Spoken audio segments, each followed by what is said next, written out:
So released from the East are going to be the 4 replays we're going to look over. What we're going to do is I would like to give you guys thoughts on, okay, initial thoughts on the defense, initial thought on how the off-board setup offense is going to come in, and then we'll see how it develops. A couple games surprised me a lot on both sides of the ball. So what you think might happen doesn't always happen, given the decision makings and just general welfare of the game. You never know what's going to happen in this game. So what's one of the key things I'm going to point out to you guys in this particular game? Give you a wild guess. Route paths. Route paths. And was extremely critical, but as you see coming on, it can be, not in this particular game, but it can be extremely disastrous, especially because the Germans have 3 leaders, the Allies have 3 total leaders. One may or may not be coming on until turn 3. I think, yeah, turn 3. So if your leaders are stuck out in the open, or if the enemy leaders are in a precarious position where you can continue to DM them and keep them out of the game, what should you do? What should you do to the enemy leaders almost at every opportunity? Try to take them off the board as much as you can. Right, keep them DM. Yeah, or neutralize, keep them DM.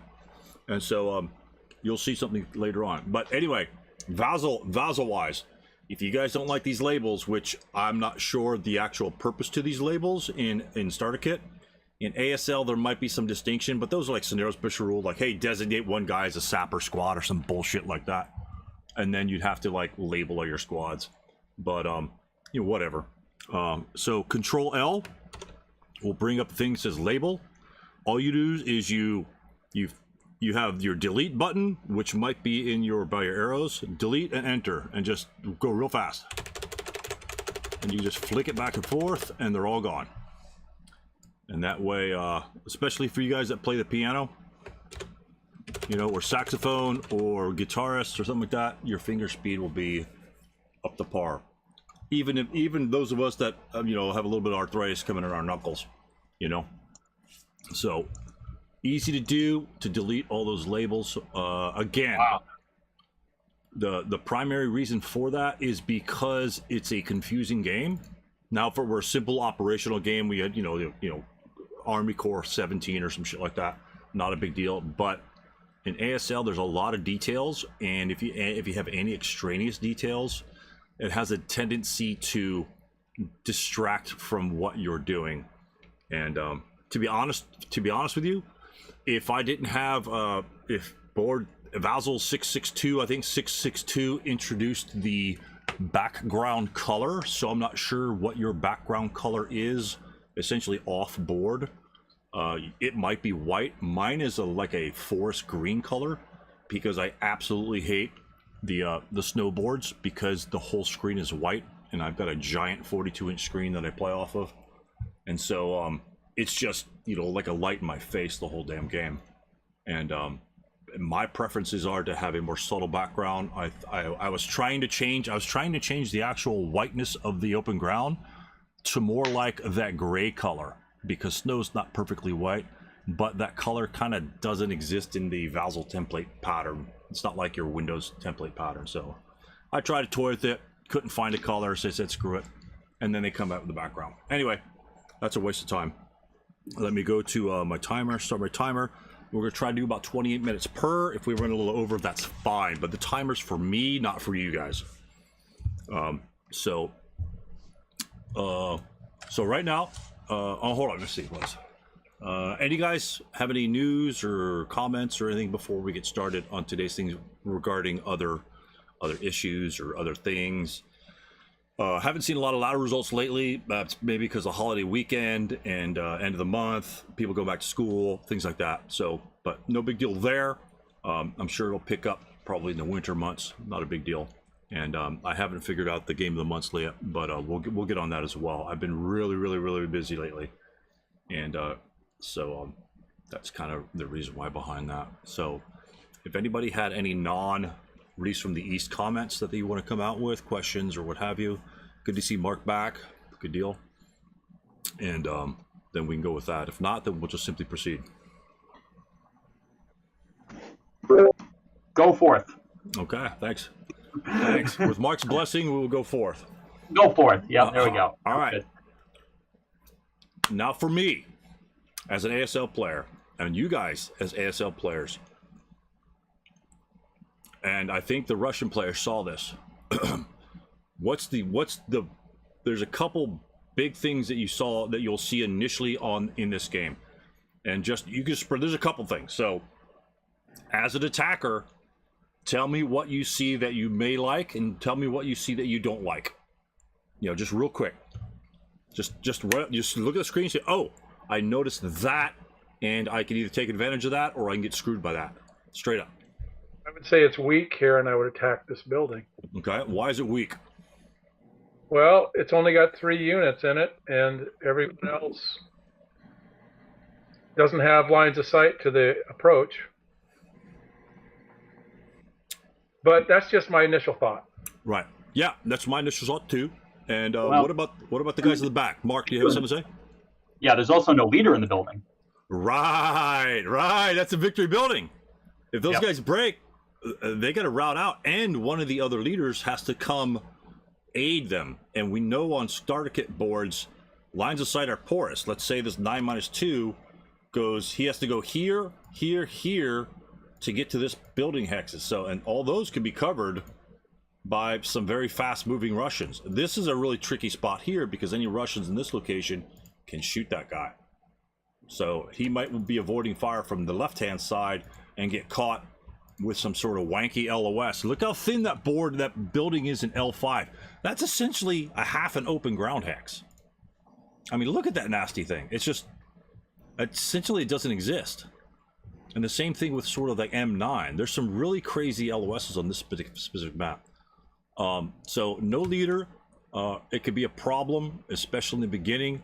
And not only, and you could say, okay, Stu, he's got 2 leaders close proximity. We can move them into the building. That's fine and dandy.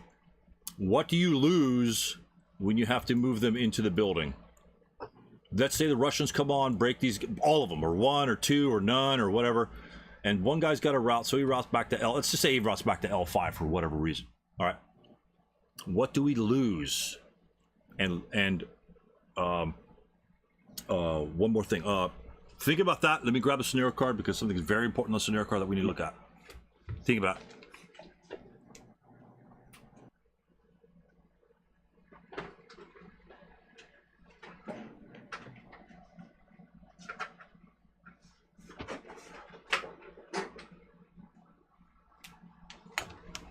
All right, got a scenario card here. All right. So, thinking of the victory conditions, straight up, Russians win at game end if they control at least 2 of the following buildings. VVV, they're right here. I don't need to say it. So, what's the first thing we need to do as ASLers when we read that victory condition? So, first thing we need to do. Make sure we know where those buildings are. Okay, there's that. But before, know what the word control means. Know what the word control means. Well, there you go. Know what the word control means. Very important in any game. Control, when you guys move on to well, there's just different verbiages you use. Control, occupy, control, within line of sight, whatever. Control, you need to just thumb through there, look at the index, look at control, do your search on your SK4 rulebook, find out all the situations where it says control, read them all, almost every single time you play a game.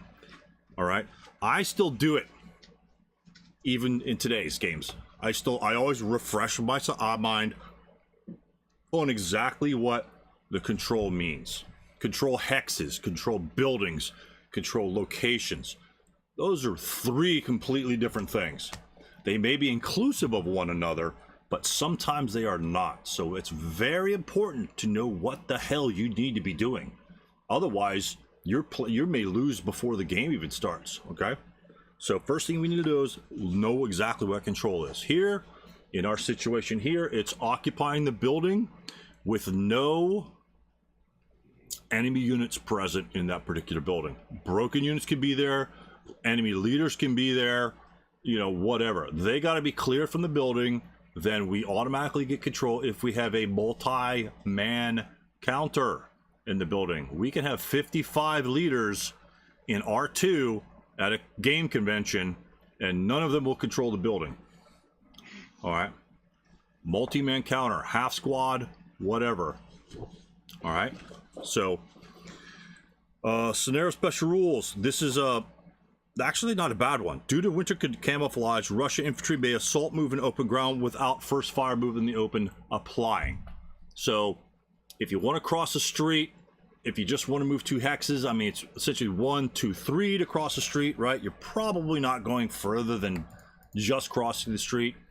If you need to go to the other location, like if I'm in R7, let me clone a guy. Clone. I'm gonna leave them. All right. So if I want to just get to P5, let's say if I'm here and I just want to get to P5 to get a fire base down, assault move, then advance phase. I don't need to go 1, 2, 3 because this guy's gonna shoot me, he's gonna shoot me, and he's most likely gonna break. So assault move, you won't get the move in the open. You won't even get the non-assault movement. So that's a 0 attack on that unit. And then advanced phase, he doesn't even get to shoot at you. Then he has to decide whether he wants to prep. All right. So that's a cool feature in this scenario. Very, very useful feature. And the Russian players, that's reinforcements. Increase the broken side morale of all German multi-man counter by 1. Okay. That represents their SS status. That means they are 9 on the broken side. So DMing those units is even more valuable. So if someone, let's see, I'm going to clone this guy here. Okay, Control L. There we go.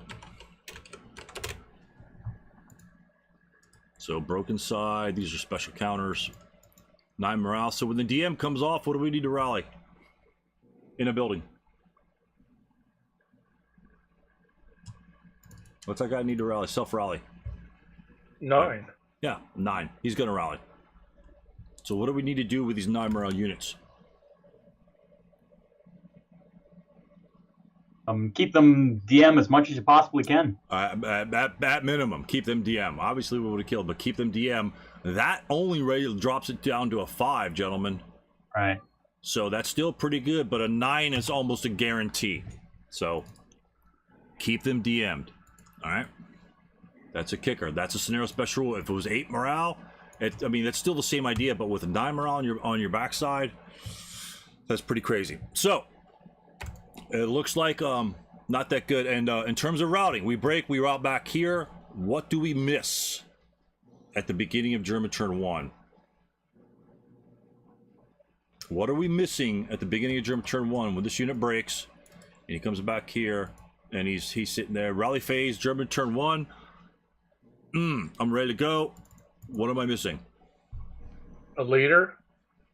Right. Or no, let me say 2 of them there. We got 2 guys broke. We got a really bad deal. The Russians came out hard. 2 broken guys. What can't we do to one of those units?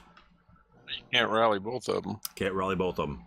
So you're getting one self rally to 5. You can't get the other one up. So even if there's just an 8-0, 8-1, just sitting right there, just parked right there, at least we have the opportunity to try to rally both of them. So that's one thing to keep in mind. Is then we have to move to there, and then we rally him at the beginning of the Russian player turn. So then he's only that's sort of like more of a defensible rally, and then we can only use him to react to the Russians. And by that time, if 2 guys are broken here, the Russians are just going to be, it's going to be like, lunchtime at McDonald's with the giant high school down the street. It's going to be full of people, So it's important to get as many positive and many constructive rallies in as possible. Plus, again, like you guys said, That's a VC building, and no leaders are involved there. Talk to me about this guy sitting in the open right here. What do you guys think about? What do you guys feel about that? I'm not saying it's a terrible move. Not saying it's a great move. I like it, and tell me why I like it. Controls the number of access points. Okay. And it's because it can fire down here, right? It keeps people from crossing that particular road. It keeps this side down here the same way, right? As does this 468. It's got good fire protection down over here. A couple -2 shots. There might be a couple guys getting by, but we have some good quality shots. His return shots on us, they have 5 range. Let's say if he gets here and he gets here, and let's say he has line of sight. It's gonna be half firepower. Let's say he's got 3 squads. That's gonna be a 6 with hindrances and a 6 even. Is a 6 even a bad thing against our 8 morale units out in the open? If he rolls a 7. If he rolls a 7, like it's a lucky 7 on us. 6 chart, it's gonna be a normal morale check. We should pass that most of the time. Yep. That shouldn't be that much. That's not really as hazardous as you might first conjecture. The 8-1 is the only really thing that you have to pass first. As long as he passes, then this guy becomes essentially a 9 morale unit. And then by the same token of keeping the broken units DM'd, he's going to pass very, very many times. He's going to pass 5 out of 6 times that normal morale check. So even 3 squads advance firing on this unit, for all intents and purposes, he's going to be immune to a normal morale check. Now, discounting any 3s, which there happen to be a lot of 3s in lots of these games, which really kick asses, you can't think of those. So, looks obscure, but not as weak and indefensible as you see. Now, if that was a conscript unit, that's a different story. But these are SS units with a great amount. And if he breaks, where's he going to go? Where's this guy going to route within the first 3 turns of the game? Within the first 2 turns of the game, if he breaks in that position, where's he going? Remember the victory conditions. What are the victory conditions? First thing we got to think about. This way. Exactly. And what does that give us? What did they just give us by breaking us? Russians advance fire, boom, you pop us.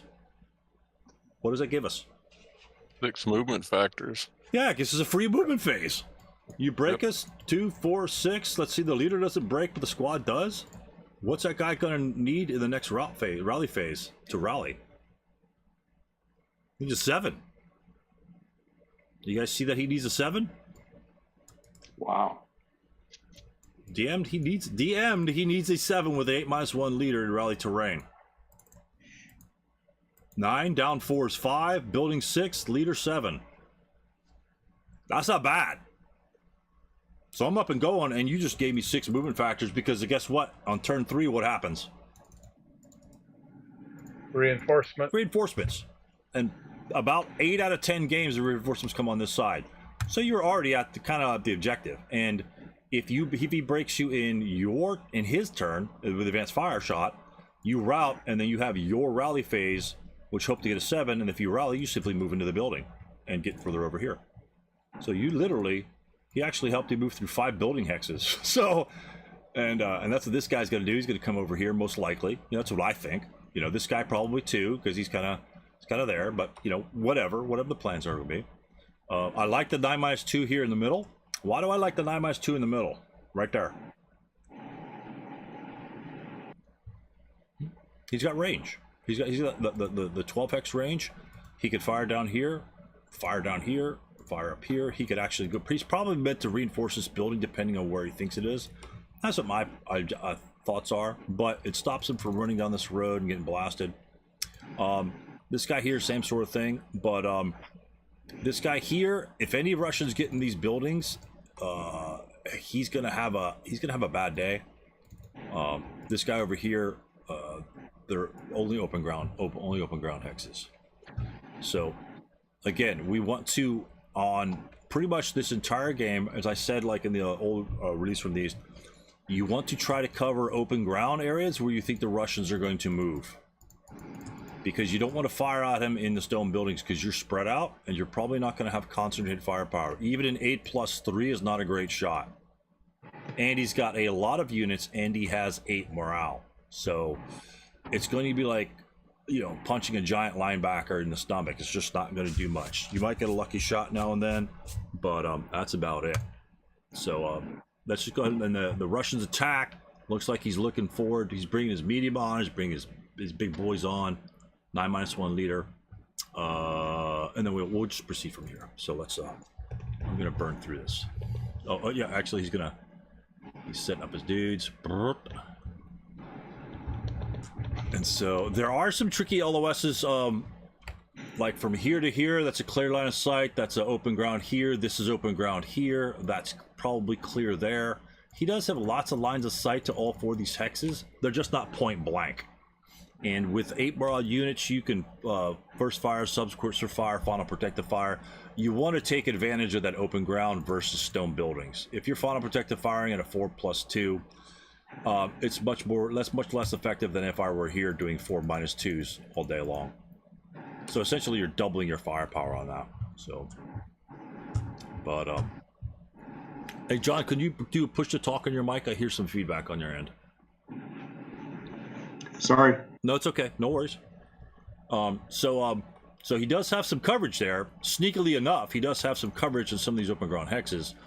But on the return shot, I would like to be in these buildings here. Of course, again, he could assault move there and be a 0, which kind of is what the defender was thinking about, which is completely valid. He doesn't want to just give them 0s and then have to worry about these guys, because then they jump in close combat.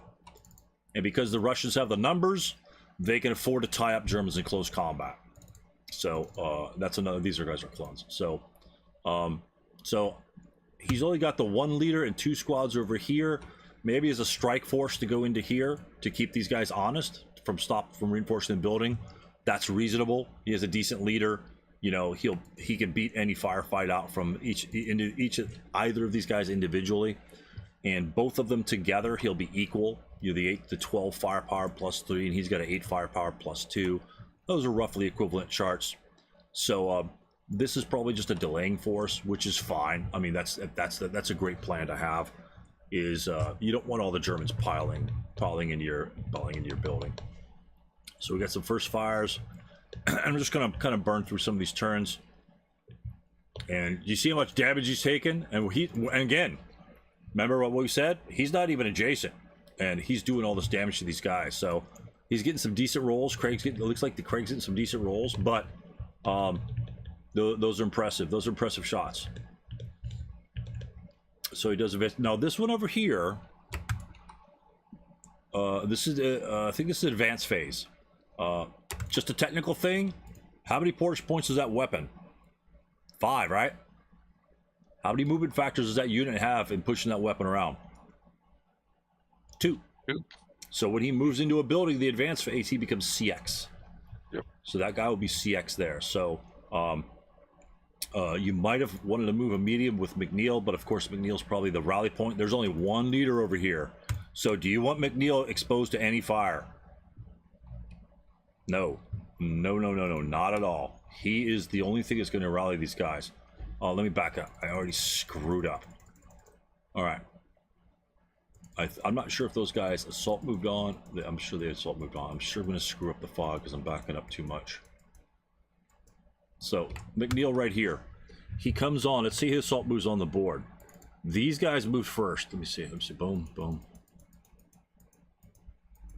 Oh, shit. I hope it won't screw up. I'm going to back up a little bit. I forgot to see where McNeil is. Since you only have 1 leader coming on that side, who's the last unit to move in that giant stack of units? Oh, yeah, it's all jacked up already. What the hell? So McNeil was off board with his big stack of guys over here, right? All these guys came on. Shit, let me reload. Fucking Valzel's garbage. It's just as soon as you back up like 3 or 4 squares, the whole thing goes to shit. And it's just ridiculous. It's almost impossible to go backwards in the file. So go ahead and resync on me. I'm ready to go. Just resync on me, and I'm just going to burn through this. That's kind of there we go. Yeah, resync. It's really annoying as hell that you can't back up like 4 or 5 things. You have to back up like at a certain pace, like 1, 2, 3, and yeah, it's just ridiculous. All right. So we see that McNeil is right here. He's on the right side. Knowing that he's the only leader you have there, gentlemen, he's the last unit that is moving over there. Why do you want him to be the last unit to move on that assault? For 2 reasons. Give me one. Well, I mean, the obvious one is you're hoping that the German runs out of fire. Okay. And the other one is if your opponent is one that wants to shoot at a leader, then you can get everybody else on board relatively safely. Right. Exactly. Yeah, boom. And when this unit breaks right here, what comes to mind, gentlemen? A, when you moved him there, you knew where he was going to route to, right? So when he breaks right off the bat, and you see with this sort of orientation here, and this guy is most likely out of line of sight to that guy, right? Most likely. It's close. I mean, that's a close one. I wouldn't be a big fan of moving a big stack in first fire non-assault moving over there, and this sort of wonky LOS from this guy too could be kind of tricky. So that's if. But this guy breaks straight off. That's the first guy that breaks, and then so you might be inclined to move your leader, and in anticipation, of course, he's moving the MMG, which is a big boy. You can move them both. You know, it's something you have to decide. Is this guy going to be an assault leader, or is he going to be a leader that's going to be rallying units? He really can't be both. There's a couple sticky situations that he possibly could, but we've broken a unit, and especially at the end of the final fire phase, let me move this. We got 3 broken dudes here. Now, I don't think I would expect that at any day of the week, but that's what happens sometimes. And this guy moves. I'm not sure. This guy has to move as well. He's in normal range in an open ground to an enemy unit. This guy has to route. So we can either route to this location or that location. Which location would you route to before the advance phase? Where's he going? Given our situation as the Russians, where are you going to route that guy? These guys could only route there because they were broken here. They just go back, which is fine. In this case, you don't want to leave a guy there because he's got nobody else to fire at. He's probably just going to shred him again. Where's he going to route? Where's the leader going? Well, if the leader's job is to rally, the leader's probably would go here. Right. So you probably want to meet him. Right. You probably want to meet him. And when he moves over there, I'm not sure if this is a miscue. I don't know if they fix it later. So, but no, they lost their DMs, which is fine. He has to route.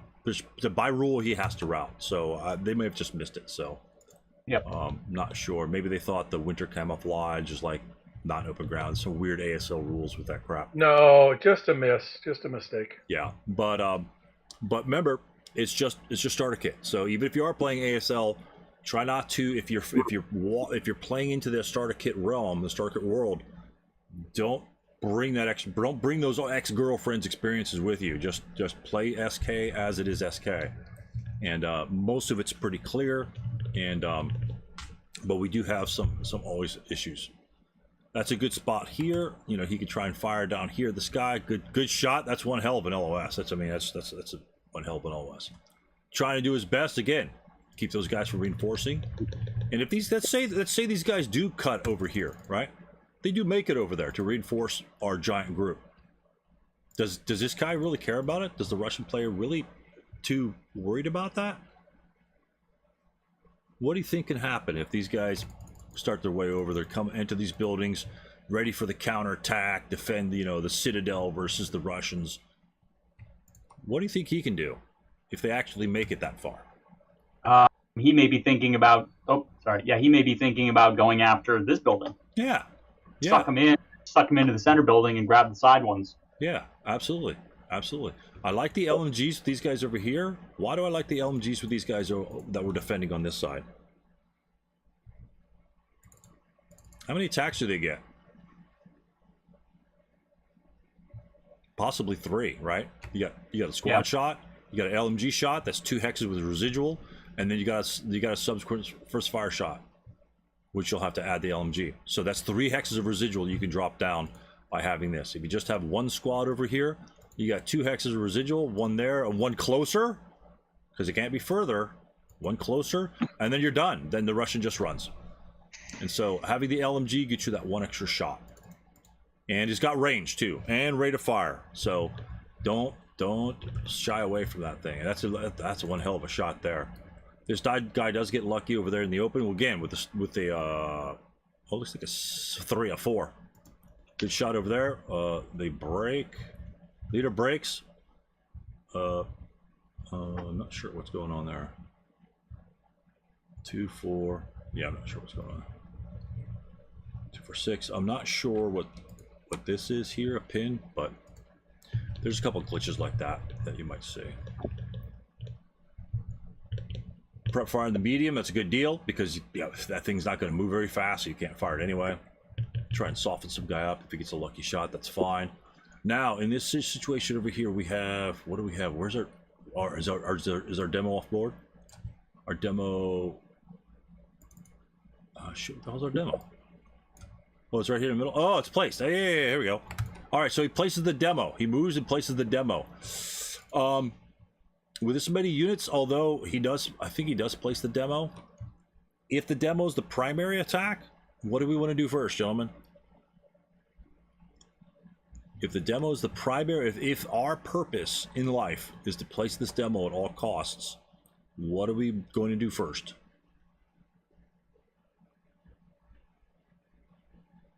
Smoke? We have no smoke as Russians. There's only, oh yeah, sorry. Yeah, no problems. No smoke as the Russians. You might not want to fire an 8+3 because that's kind of a shit shot. Assault moving into the building. Then he'll have an 8+3. The same boring result. He has to roll a 5 and you have an 8 morale. If you roll a 5, he's got 8 morale, just like he had an 8+3 over here. I don't mind the medium shot because you're not moving the medium. You just fire the medium, right? All right, oh my god. So just fire the medium, and that's fine. 8+3 for the medium is perfectly fine. The reason why I don't like this 8+3 is because these guys are mobile, and you want to place that demo. So we want to assault move guy here. Maybe he takes the bait. Or assault move a guy here, and he takes a combined shot, a 12+3 shot there. That's reasonable. A 6 gives you a morale check. You're going to pass a morale check. And then what that does is first fire us, and then we just, wherever the demo was, I think it was in the back or the side, I think it was right here, that he's first fired, he can't fire on us when we run that open ground, drop there and drop the demo. Remember, he's taking a full firepower, 12 firepower shot right there. The demo takes 12 firepower. We don't want the demo guy, the Amazon delivery guy, we don't want him taking the 12 firepower shot. We want the guy here maybe to take a 12 firepower shot, or assault move him here, assault move the other guy there. So you spread them. So he has to decide which guy I'm going to fire at. This guy or that guy? You know, and do you move this one here first? Do you move that one there first? The choice is up to you, based on what you want to do. You know, there are arguments either way. You're facing a 12 shot here, more likely to bait his shot out at that point. This one over here, a little bit less likely, because then this guy's only looking at a 4+3. So he kind of wants to join with this guy. So the choice is yours on that, based upon whether you know the defender, you know, the player that you're seeing across. So bait the shot out before the demo comes up. We covered this in John and Steve's game. Bait that shot out. If the demo charge needs to be placed somewhere, and this is a good use of the demo charge, you're not going to place this demo charge on the 9-2 any day of the month in this scenario. He's going to rip you a new one. This is a perfect example of just placing the demo charge, blow this guy out. Why is this even more important to place a demo charge on this guy? We covered it right in the beginning. You guys say, oh, he's just wasting the demo there. What's the situation around here? Got no leader to rally him. No leader. So if he breaks, he's staying broken for a while. And he may end up dying. So even a 30 breaks it, reduces his force in our victory condition building by 1/3. He has 2 guys left. Do you think he'll be shitting his pants? He's got 4 or 5 guys here. These guys are going to rally. The 9-1's coming over here. Those guys are rallying. They're moving next turn. So these guys are charging in the building next turn, 100%. So you've got some Germans over here that you have to decide what you're doing. This leader's over here by himself. He has to decide. These guys really can't leave the area because it looks like they're going to be defending this building here, which is perfectly fine. Perfectly fine. But it puts these guys into a quandary. These guys are probably 1 or 2 might stay here. The 9-2 will likely enter the building. But this is just what general thoughts of what to think. So we want to defend. Although he did place the demo charge, he did take a 12 shot. Oop. We want to minimize the risk on our DC guy because in starter kit it's much more difficult to place a DC effectively in starter kit than it is in ASL. Again, what's one weird thing about ASLSK versus ASL is that is more difficult. Usually other things are a little more easier, but that is the most difficult thing to do in SK, in my opinion. Just because you could only place it in the movement phase. And he does take an 8 firepower, 30 plus 3, so he rolls an 8. Craig rolls a 3 morale check. You can't do anything about the 3, but that was a good attempt at trying to break a unit and try and crack the egg. No problems with that whatsoever. He is CX. I don't really care about the CX. 30 plus 4, still a great shot. Still a great shot. And then these guys advance up. Again, the medium machine gun, when he advances, will be CX'd. So, one thing to think about. And now these guys, if they had moved in this location here, they'd be able to advance in this location here after the explosion went off, and might be able to. If he's not dead, you might be able to finish him off. Considering he knew he was going to go up here, is this guy going to stay in this hex? If our two heroes, 2, 4, 5, 8 heroes, where's my clone guy? He's over here. Oh, I had to reload. Damn it. So clone. If our 2, 4, 5, 8 heroes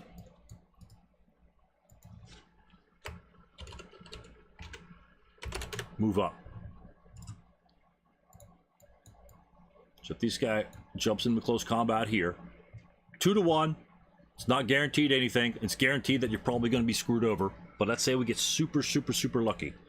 Let's say we just casually reduce him or kill him or whatever result you want in your head. We've got 2 guys here. Do we want to throw this guy into the mix? Remember, they're gone. They're not there. Let me hit them. Those guys aren't there. These guys moved in there. We've got that's a massive chart. That is 24 firepower. Is this guy going to advance in there when you got 24 staring at you? I'm not doing it. I'm staying right here. Or I'm backing the hell up. You know? Because as long as that medium machine gun's doing, as long as that medium machine gun is moving, what can it not do? Ever. Can't fire. Can't fire. Can't fire. You just reduce the firepower from this hex by 1/3. If he's always moving that thing, he can't fire it. So if you move back, that's fine. You know, if you just want to stall, that's absolutely 100% fine. But let's say we get a kill here. This guy can't stay there. He's got to back up. Okay? And the 9-2 might be coming in. I don't recall. But that's something that you might want to think about. Move these guys up here. If you move them in there, you at least get an 8+3 in the advanced fire phase, right? Instead of prep firing them here. You'll get the 8+3. Like, because we prep fired back here in the open ground. And we prep fired the medium machine gun 458. If you assault move here, you're giving up the first 8+3 shot. He might fire on you. Let's say he doesn't, but then he does in the defensive fire phase. So you're giving up the 8+3 first, but coming back the backside, you still get that same 8+3 shot. And because your morale is very high, you can withstand that initial 8+3 shot. If you were a 6 morale unit, you might want to take the first shot, even if it's open ground, because an 8+3 here, if he rolls a 5, you're probably going to break. These guys are probably not going to break if you get that same 5 on them. They're 8 morale units. So it's very important that you understand the capabilities of your units. 6 morale units are like glass. Think of it as driving your wife's car and you have this open lid 44-ounce Pepsi in a brand new Lexus, and you've got to avoid, you know, a woman pushing her carriage across the street, all of a sudden that walked in your path. So that Pepsi's going all over your wife's car, and she's not gonna be happy about it. So this guy here can withstand the damage. The 4.36s won't be able to withstand a decent shot from here. All he needs is a morale check, and those guys are glass. And let's look at the situation. We already have 3 broken units. Maybe that's what he was thinking about. You know, back over here. Maybe I don't want to move him adjacent because if I break, I'm going to be screwed. But we've got decent coverage. I mean, some guys around here. If these guys going to go forward, do you think these guys would counterattack? It's possible to DM all these units. It's possible to try and slip a guy. If these guys break for whatever reason, no one breaks it. If these guys, 2 guys break, it might be possible to get over here and DM all 4 or 5 of these units. Very risky. You're probably throwing a unit away, but it could help you a lot in the long run. You've got 2 guys against 3 or 4 guys left, and your 9-2 can come in and really kick their ass. It might be worth that's a risk, but again, your game situation may differ. Let's just continue this thing here. 8-1 rallies, all rallies. That guy gets shot. Good shot from this 6 machine gun guy. Good deal. Now it is most likely turn 2. Yes, it is turn 2. The Germans. Again, 8-1. Where should he have routed? He probably should have routed back here. Although he can still reach it, we know he could be right there. Because that's where we were going anyway. That's where the German was moving his guys anyway. And so he did reach it, but maybe he could have got up to here for some silly reason. You know, and the 9-2 is advancing to the building. That was, you know, likely to be anticipated. Not a problem there. Excellent defense in that building. See how it just collapsed? He planned for this. Excellent. Fire on the guys coming on. Long range, you're not get your best shots. But boom. I'm probably not bringing the guys on here when I see this shit stacked up against me. That's going to be a tough fight. You only have 5 squads, and you don't really have anywhere to route to. I mean, you just don't. Any guy breaking here will stay DM'd the entire firefight. That's going to be a dangerous shot. I'm not sure if he does or not. 9-2 reinforces the center building. These guys are looking pretty good, my opinion. Guys down the bottom left-hand building, looking pretty good. So Keller on the left-hand side, he probably thought it got coming over here, and he saw that shit happening. He's like, not going. If that was the decision by the attacker, I think that's a good choice, because what it does is it means that the attacker is reevaluating his plan based upon what he sees. In my opinion, I think he should have been all over this building in the middle, but he wasn't, so now he just reevaluates. I mean, I didn't expect all these guys to be broken. Nobody did. But he's adjusting to the situation. So, not a problem there. Oh, one more thing on loaded scenarios, gentlemen. What am I going to tell you about loading pre-made scenarios? The wrong leader. The wrong leader. 3 out of the 4 games, Keller is not a 9-0. And I've seen it be a difference in some games where I've watched some live games, guys roll a 9 morale on him. And that guy's an 8-0. The reason why he's a 9-0 leader is because an ASL player created the scenario, probably with his own rules, and you can substitute out an 8-0 for a 9-0 commissar, which I think some of you, I'm sure, have played a couple commissar scenarios by now. I know Mark has, with great enthusiasm and joy. But, but they are very...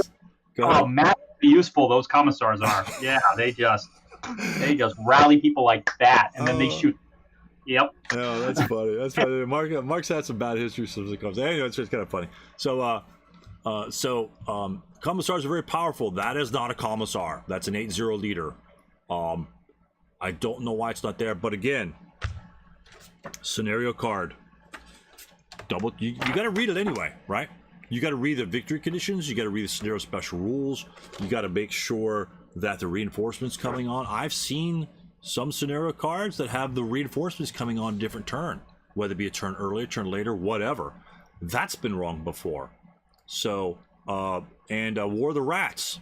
Yeah, War of the Rats. Yeah, the reinforcements are specified coming in the wrong locations. Yeah, and you're missing an LMG in War of the Rats. Go load that bad boy up after you're done here. They don't have an LMG in the reinforcement groups. And I've seen 80% of the people that play that game never have an LMG. They never do. They just, for whatever reason, But you have to read the scenario card anyway, and that just tells me that you just got to double check. I mean, you just got to double check. You know, it's like somebody washing your car, right? You washing your car, you're going to get every spot. But if you pay that guy $20 at the corner to wash your car, he's going to miss that whole back panel. That whole back panel's gone. It's filthy as hell. It's always going to be filthy as hell. So doing it yourself is always the best. And that's not to say you have to pull all the counters out. Just double check. All you got to do is double check. And this can be a big difference in a scenario, especially since, you know, the situation what we have here. It can be an extra morale factor is huge. An extra morale factor is huge. So I like the Germans' defense here. It looks really solid. Although we chewed it up in the beginning, this looks really solid.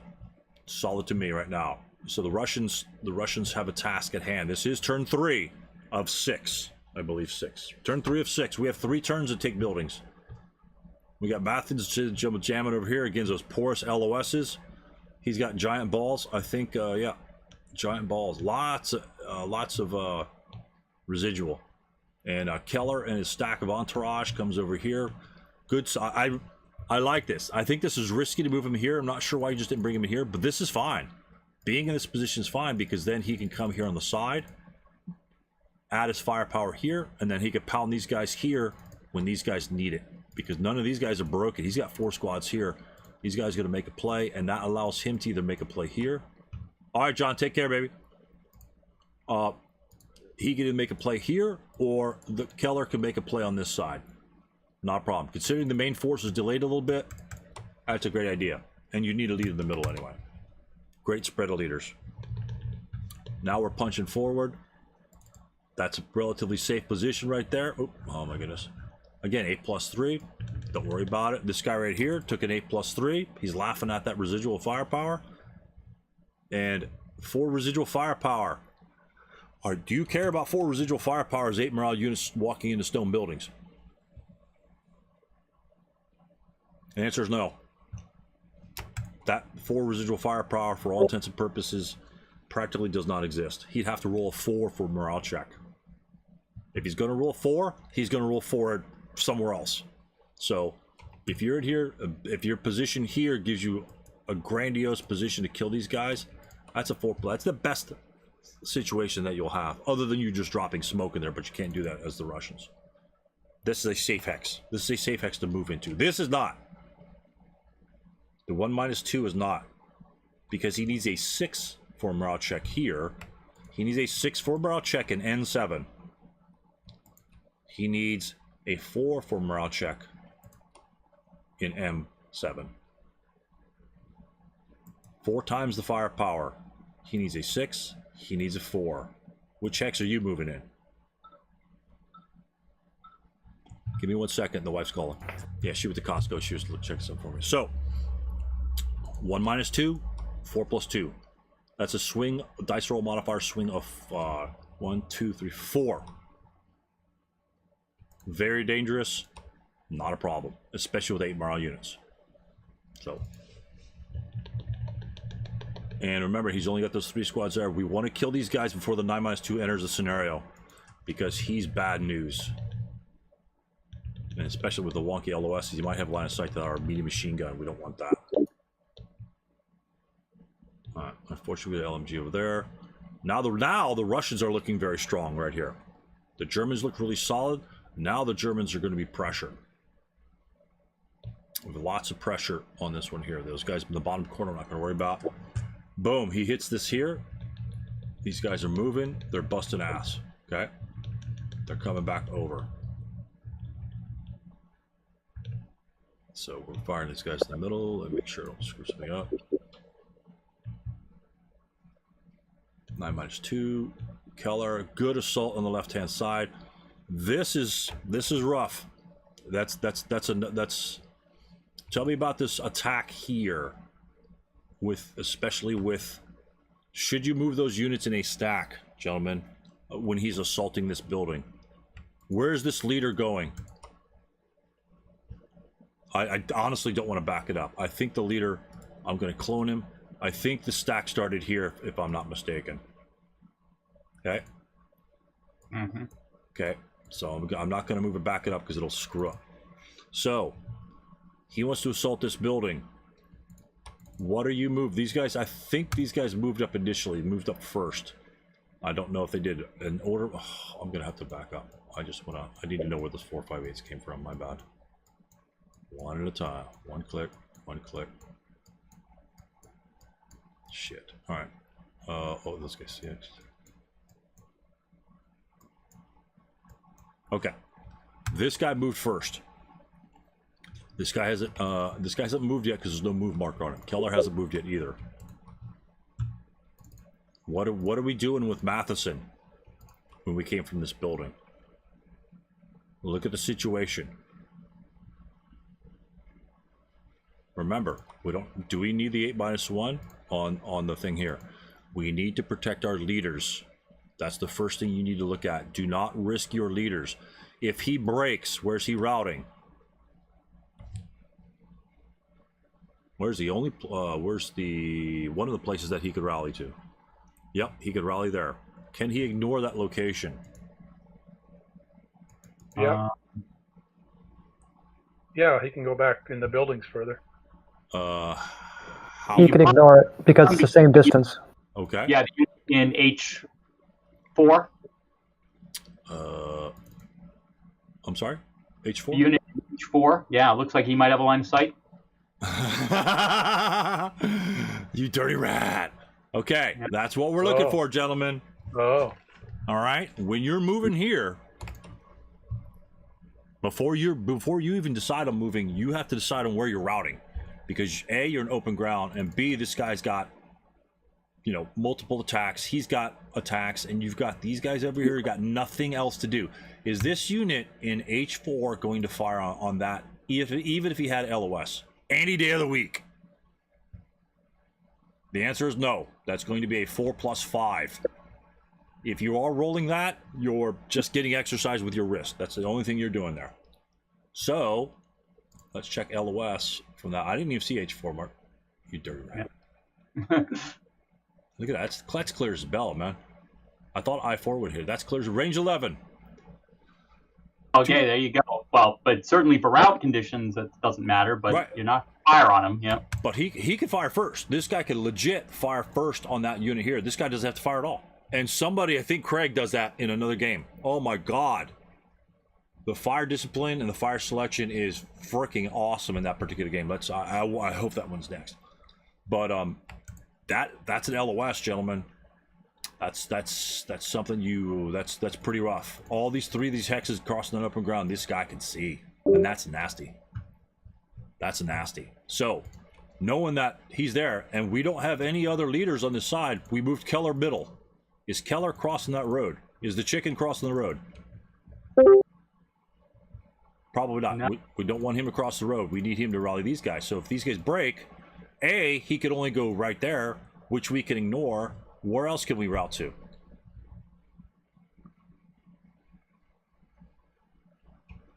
I mean, the next place you have to route to is, you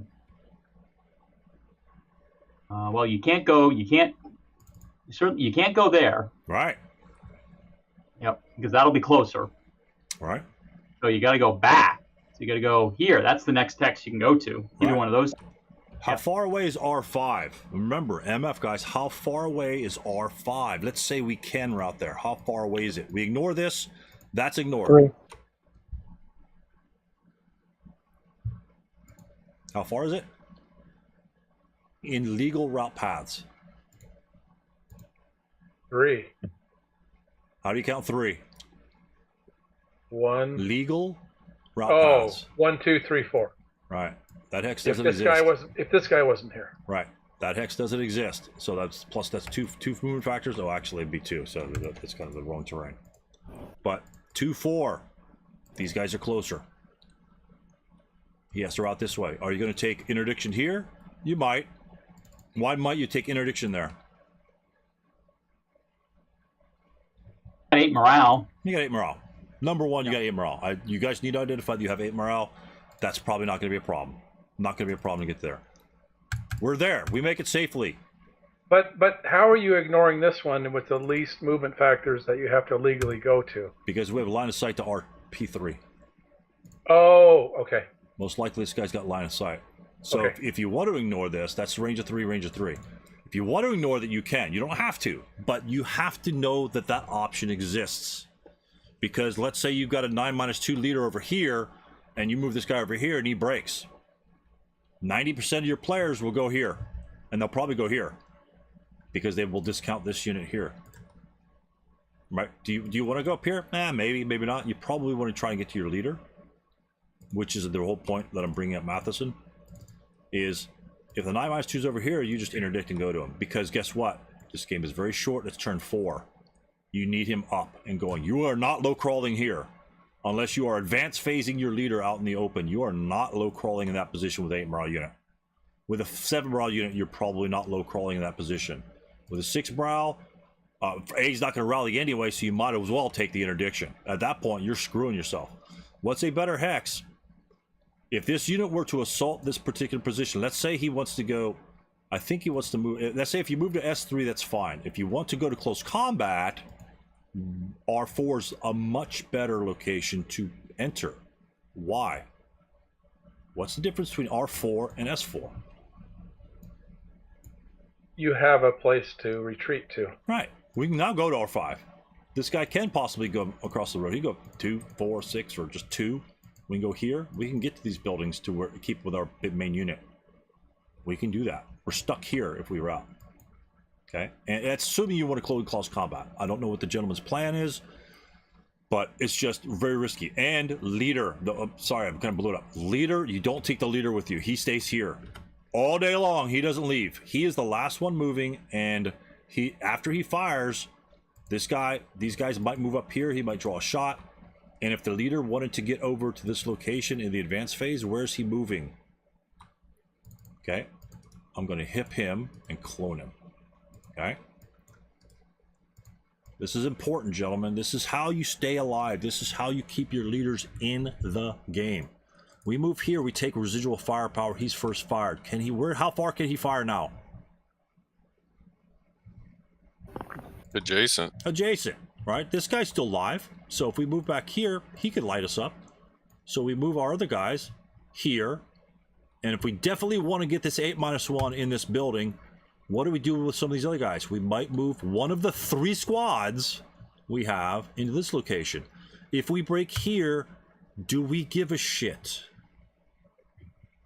Hell, you could go 2 and possibly even 4 here, 2, 3 there. Do we care if we break there because we want to bait this guy? We want him here at the end of the advanced phase when he advances over there. Let's assume that we want to go to S3. We want Matheson with our squad in S3 at the end of this turn, because we don't have any time. Him here. We don't want him broken because we need his close combat value against the 8-0. We have an advantage in that situation. And once we take control of this building, then this guy's going to be at a disadvantage by all stretch. But that's going to be impossible to take back. If he breaks, do we care? So 2 of these guys are gone. 2 of those guys are missing. We moved and moved. He doesn't fire at him because why? 4+3. I'm not taking a 4+3. I'm waiting for the open ground guys. Okay, we give him open ground. We go here. He doesn't fire. We go here for 2. 1, 2. Now we can go 3, 4 if we wanted to. He doesn't know where we're going because who's that crazy bastard running out in the open? Where's he going? I don't know. He could be charging. He could be charging over here. Most people will take that shot. I'll take that shot. Why do you take the shot there instead of, if you anticipate him moving here, why do you take that shot there? Or even there, possibly even there. Why do you take it back here? 4-2. Is that better than 8-2? You get 2 shots if you shoot at him first. Hey, 2 shots. You get 4-2 here, moves here, subsequent fire, 4-2. It's like 2 squads. You just double the number of squads. You know, if he survives there, he survives there. But guess what you lay behind? Residual firepower, residual firepower. So where does this unit, the only place he can go without residual firepower? 2, 3. He could then subsequent first fire and blast him with 6-2. You've just created a roll of firepower that's free to use And this guy can't even come down. He's screwed. 1, 2, 3, 4, 5, 6. He can't even get there without taking residual firepower attacks. He cannot get to this building without getting attacked by a wall of residual firepower. We don't even have our LMG to lay down an additional hex of residual firepower. So the Germans are actually short on this. So, but to bait this shot out, if we want Matheson to move over here, right? Once he's first fired, Matheson's free to move. 1, 2. We just moved 2. We just moved 2 because we don't want to move here for some sort of bullshit 6+2 shot and him roll a 3. We don't want that to occur. That's not our objective, because if we move here, we can't advance fire on him anyway. He can't do anything. The only thing we're doing is giving him a free shot. We're here. Then we advance face here, both units, if that's what our plan was, and now we're ready to rock and roll. We're ready to rock and roll. And then these guys, if they're still alive, they do what they put pressure on too. But don't ever move your leader up there, and don't ever move him first with a 12-1 shot. It may have been an assault move, would have been 12 even. You don't want to do that either. You just don't. It's incurring more risk than you need to have. You don't want to give the enemy free shots, and I'm taking that shot every single day of the week, because the German knows that that's the Russian leader, and if he breaks the Russian leader, it's very valuable. He's going to be very difficult to rally these units. All we have to do, and we still have to run across open ground. So we can take all the shots we want from all these units that are going to have LOSs down here. That's very precarious if we lose that leader, but we didn't. And so, but he moves there. All right, so long story on that one there, but know your risks. Know your risks. We have Keller, but these guys aren't routing to Keller. If these guys break, they're not going across the street. Their closest cover is right next to them. Keller has to come to them. If Keller comes to them, what happens? He gets shot. And if both the leaders break over here, then the Germans don't need any more reinforcements. These guys can plow into the middle. Simply because the number of shots that you could take from, you got the support weapon and 2 squads. You're going to be able to cover lots of residual firepower. A guy or 2 might get through, but who cares? Remember the definition of control. If he jumps us with 12 guys in here close combat, and we do not die by the end of the game, we control the building. He needs to kill us. So even if he jumps us with 1 guy, one to one, that's going to be hard to do. You got to roll a 5 or 4 to break him down. So very difficult to do. Let's just continue our assault here. I saw that, and this is very important to point out. This is more important than just almost anything else in this particular game. Leaders in this game have to rally units. They have to rally units. An 8-1 leader really doesn't do much against stone buildings. You know, you've got 14 squads. You got 14 squads to do things about stone buildings. Just add 1 more squad to your attack, and that's essentially adding a -1 leader. Okay, got our 9-2 moving up. Why did 9-2 move? I think he moved, but we're just gonna continue. I don't want to. No comments on that one. No, he was there. Yeah. Okay. I don't know. I didn't know if he moved there to get an advanced fire shot in there, and then advance into here, which could be. But it's the Russian's player's turn right now. Russian's player turn right now. He's got a stack of units in that bad boy. And so right here, the Russian did exactly what he should be doing, except for one thing that you notice that he probably should want to avoid. On the left-hand side, in R5, R4. The leader moved out? Nope, in R4. What do you want to avoid in R4? I don't mind this. 3 squads stacked in the street. 3 squads. Who's he going to shoot at? Who's the 8-0 going to shoot at? This guy? Or this guy? I don't know. He might be stupid. I wouldn't bother with this guy. I would jump him into close combat. I would blast this guy. This guy's a threat. He's not a threat. He's not near an objective. If he comes here, most likely the average thing, he's going to be locked in close combat for probably 3 turns before we kill each other. 5's not easy to roll. 5's not easy to roll, and that's 1 to 1, 1 to 2. So the German doesn't care necessarily that he's there. Plus, he might tie up a leader. 3 squads here is a stack. Spread them out. That forces this unit to make a decision. If we spread out here and here, how much firepower do we have on this unit? 16. One here, or just one here, one there, one there. 16 firepower. That's more than 8. 8 plus 2. 16 plus 3 is stronger than 8 plus 2. And so these guys are more of a threat than this guy.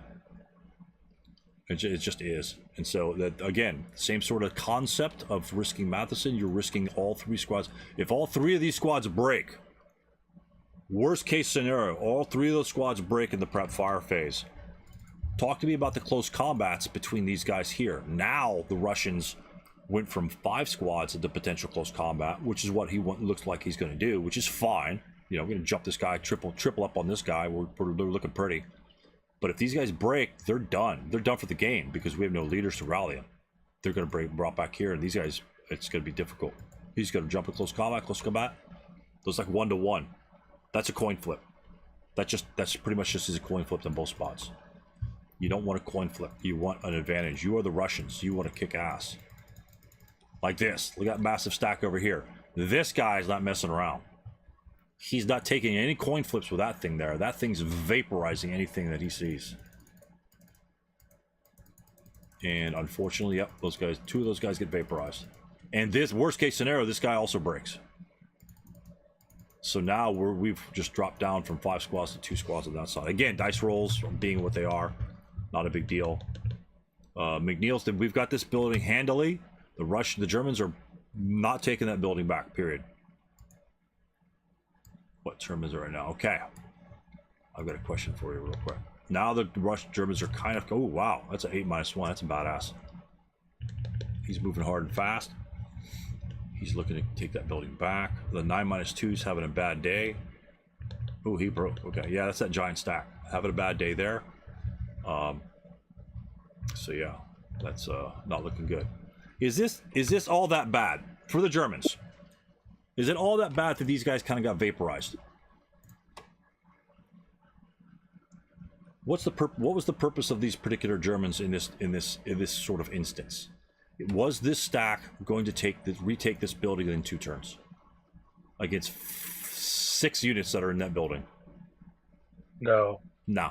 This 9, even when he's a 9-2, badass as he is, he's just not taking the building. He doesn't have the manpower. You know, he just doesn't. He might get lucky in a break here and then try to move in. This guy is still 20 firepower in the back. That's still pretty stupid firepower. So he's really not taking this building here. He could be used to support some of these attacks over here, but the Germans, again, the good German play. Again, the 8-1. Where did he start? He started in the middle. Right here in the open ground, mind you.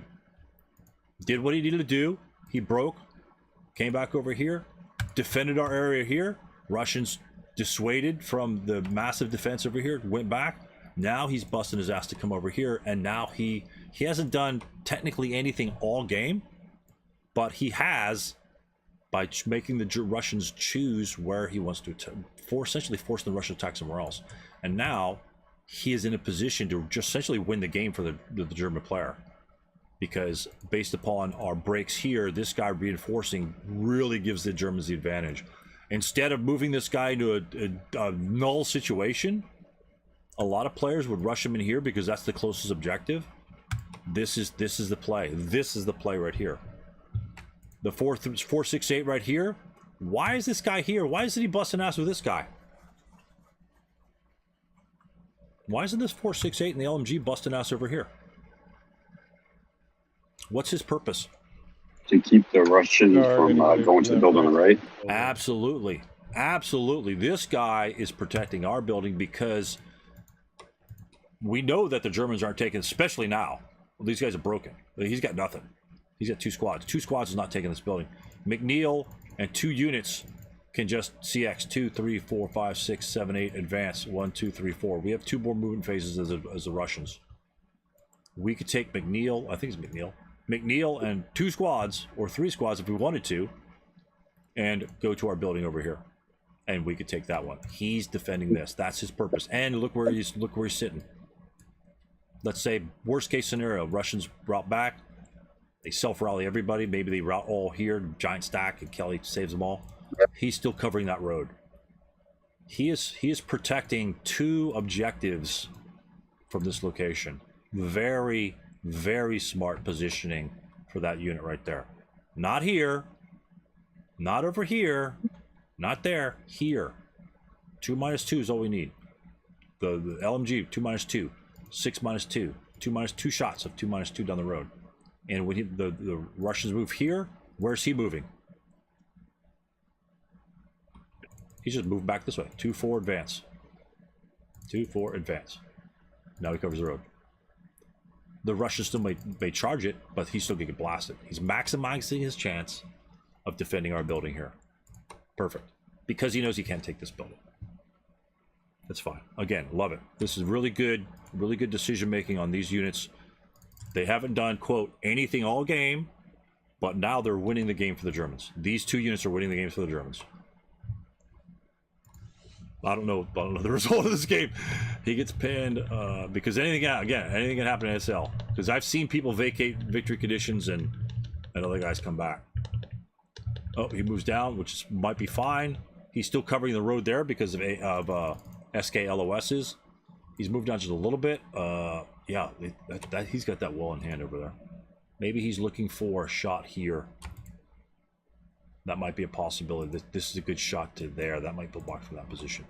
But again, decent positioning. Prep fire. Prep fire, prep fire.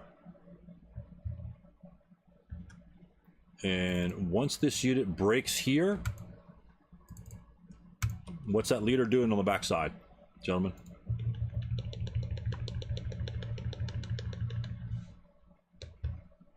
Oh, damn, that guy's broke on the side. Damn it. This is still anybody's game. This is still anybody's game. We've got 8 morale units in the game. This is still anybody's game. And we have a leader that's right there in the middle. What's that 9-1 doing on the right-hand side? Oh, hold on. 2, 4. Where's this unit routing? This could be not necessarily it is, but it could be. This could be a big game changer. Where is he routing? Where are you routing that, guys? You tell me where you guys gonna route.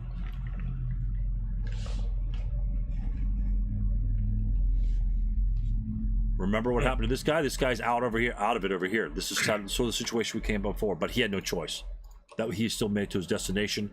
I'm on board with that 100%. Not a problem with that. Where's he routing? Not that it will make a difference here, but it could in your other games. Where's he going? Is your leader over there? Nope, no leader. So we're gonna have to self-rally somewhere. Where do we want to self-rally?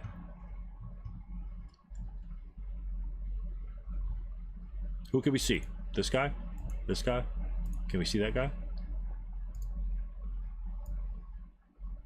Yep. This guy's an LOS. Where do I want you to route that guy? Let me ask you that. Where do I want you to route that guy? To here. Well, yeah, I guess if you could make it there, yeah, absolutely. But you can't. But you have to go to the nearest. But you have to go to your nearest. And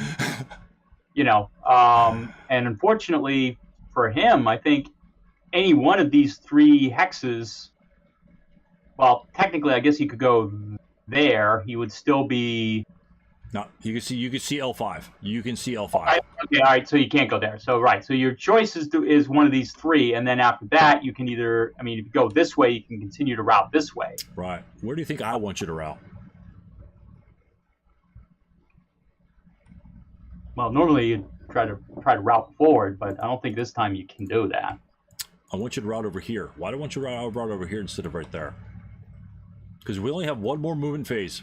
Look at the scenario. We have one more movement phase to rally. Let's assume we rally in turn 6. Well, yeah, then you can go 2. I mean, then you're 2-4, and you can at least try to join the close combat right there. Where we can re-enter one of our victory conditions. We were trying to get over here. Even if we route here, 1, 2, 3, 4, 5, 6. Well, technically, I guess we could advance there. If you're going to route anywhere, you either route to J8 or you come back over here. J8 would be a strong. Oh, you know what? J8 would be actually pretty damn sweet because you will lose your DM by the time it comes your next turn. You may not make it there, but you have a possibility by CXing one, because you lose your CX when you break 1, 2, 3, 4, 5, 6, and you could advance. Absolutely. J8 would be actually technically. I was thinking here just for defensive purposes, but obviously we haven't. J8 is the best position. So again, don't just route back to where you need to. I've seen that in a couple of the other games. Again, this the Citadels is fine. The Citadel's not going anywhere. It's just not going anywhere. 2, 4. He's got a bunch of guys there. Yep. The Germans now in terms of game end. Remember, look at times. This happened in another scenario.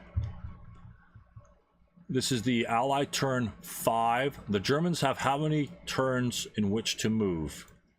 5. They've got exactly 1. He has one Yeah, this is movement the phase. last one.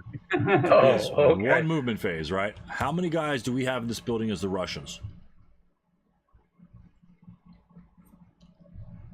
I'm sorry, which building? In the big building, our smorgasbord, our game convention building right here.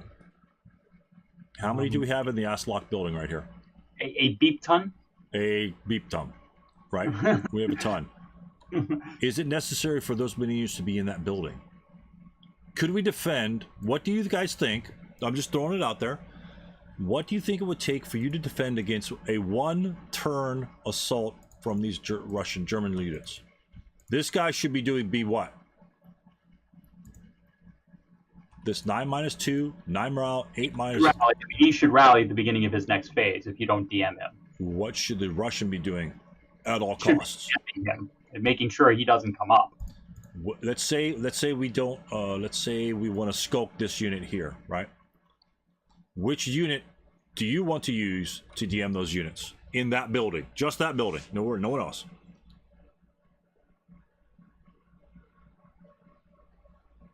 Which unit are you going to? Unit or units Half are you going to squad. use? What's that? Half squad, if you can get him over there. Absolutely. Half squad goes 2, 3. If you get vaporized, who cares? These guys DM. Minimizes his chance of coming back for the Germans' last turn. Because these guys are coming back. Oh, yeah. Yep. You do have a half squad there. Yep. That's a 9. That is like a 12. And this is like an 11.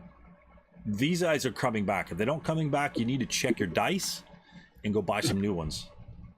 Because these guys are coming back. Now, we have 5 squads and the 9-2 leader that can attack that. If they are DM'd, it's highly unlikely that they're going to come back.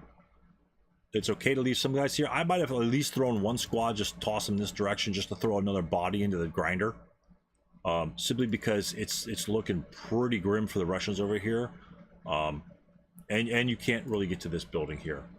So this is a tough decision for the Russians. The Russians, again, that's why I love this scenario. They kind of went back and forth.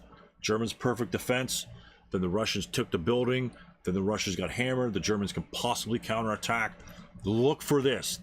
First thing you want to do before you move any further, you want to look at where his DMD, where his broken units are, and will they have an impact? If there's a broken German down here, are you going to go DM him? Are you going to fire on that guy?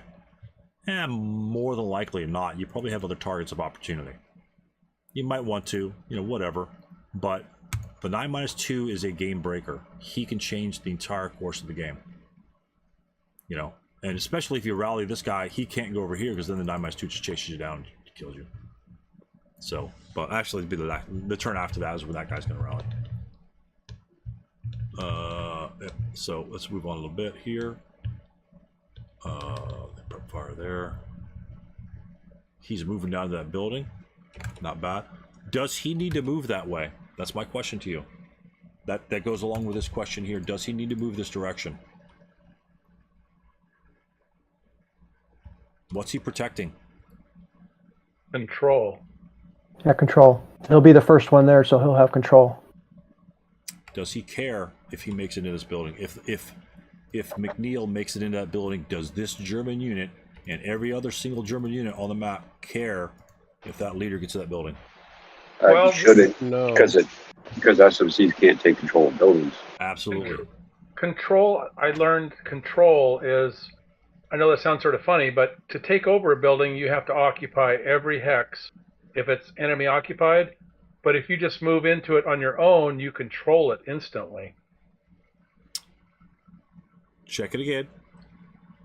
Isn't that the rule? No, that's not the rule. And that's why we always need, always read the control rules.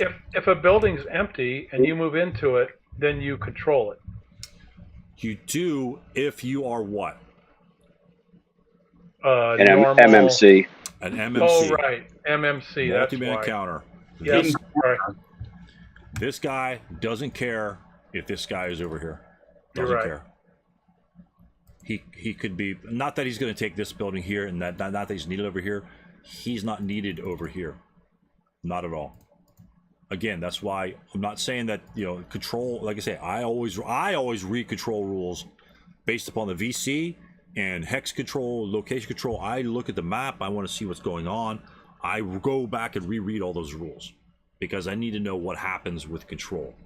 Hex control, you have to occupy every hex control is just hex control. If I control a hex, I can control the hex. I may not control the whole building, but I control that hex. If no one's in there, like you said, and you are a multi-man counter and you enter the building, you immediately control the entire building. You do not control all the hexes of the building. You simply control the building. You're absolutely right. This person should not have worried about this one. But again, it's not that, again, at this point in the game, not that critical, but just something that we have to know before the game starts on the risks involved. And this is just experience. I don't have a problem. Now, if the Russians controlled this building, and why would that Russian be moving this direction? If the Russians control the building, let me get a marker, just so we have a visual. Single man counter could deny control to the other side. Right.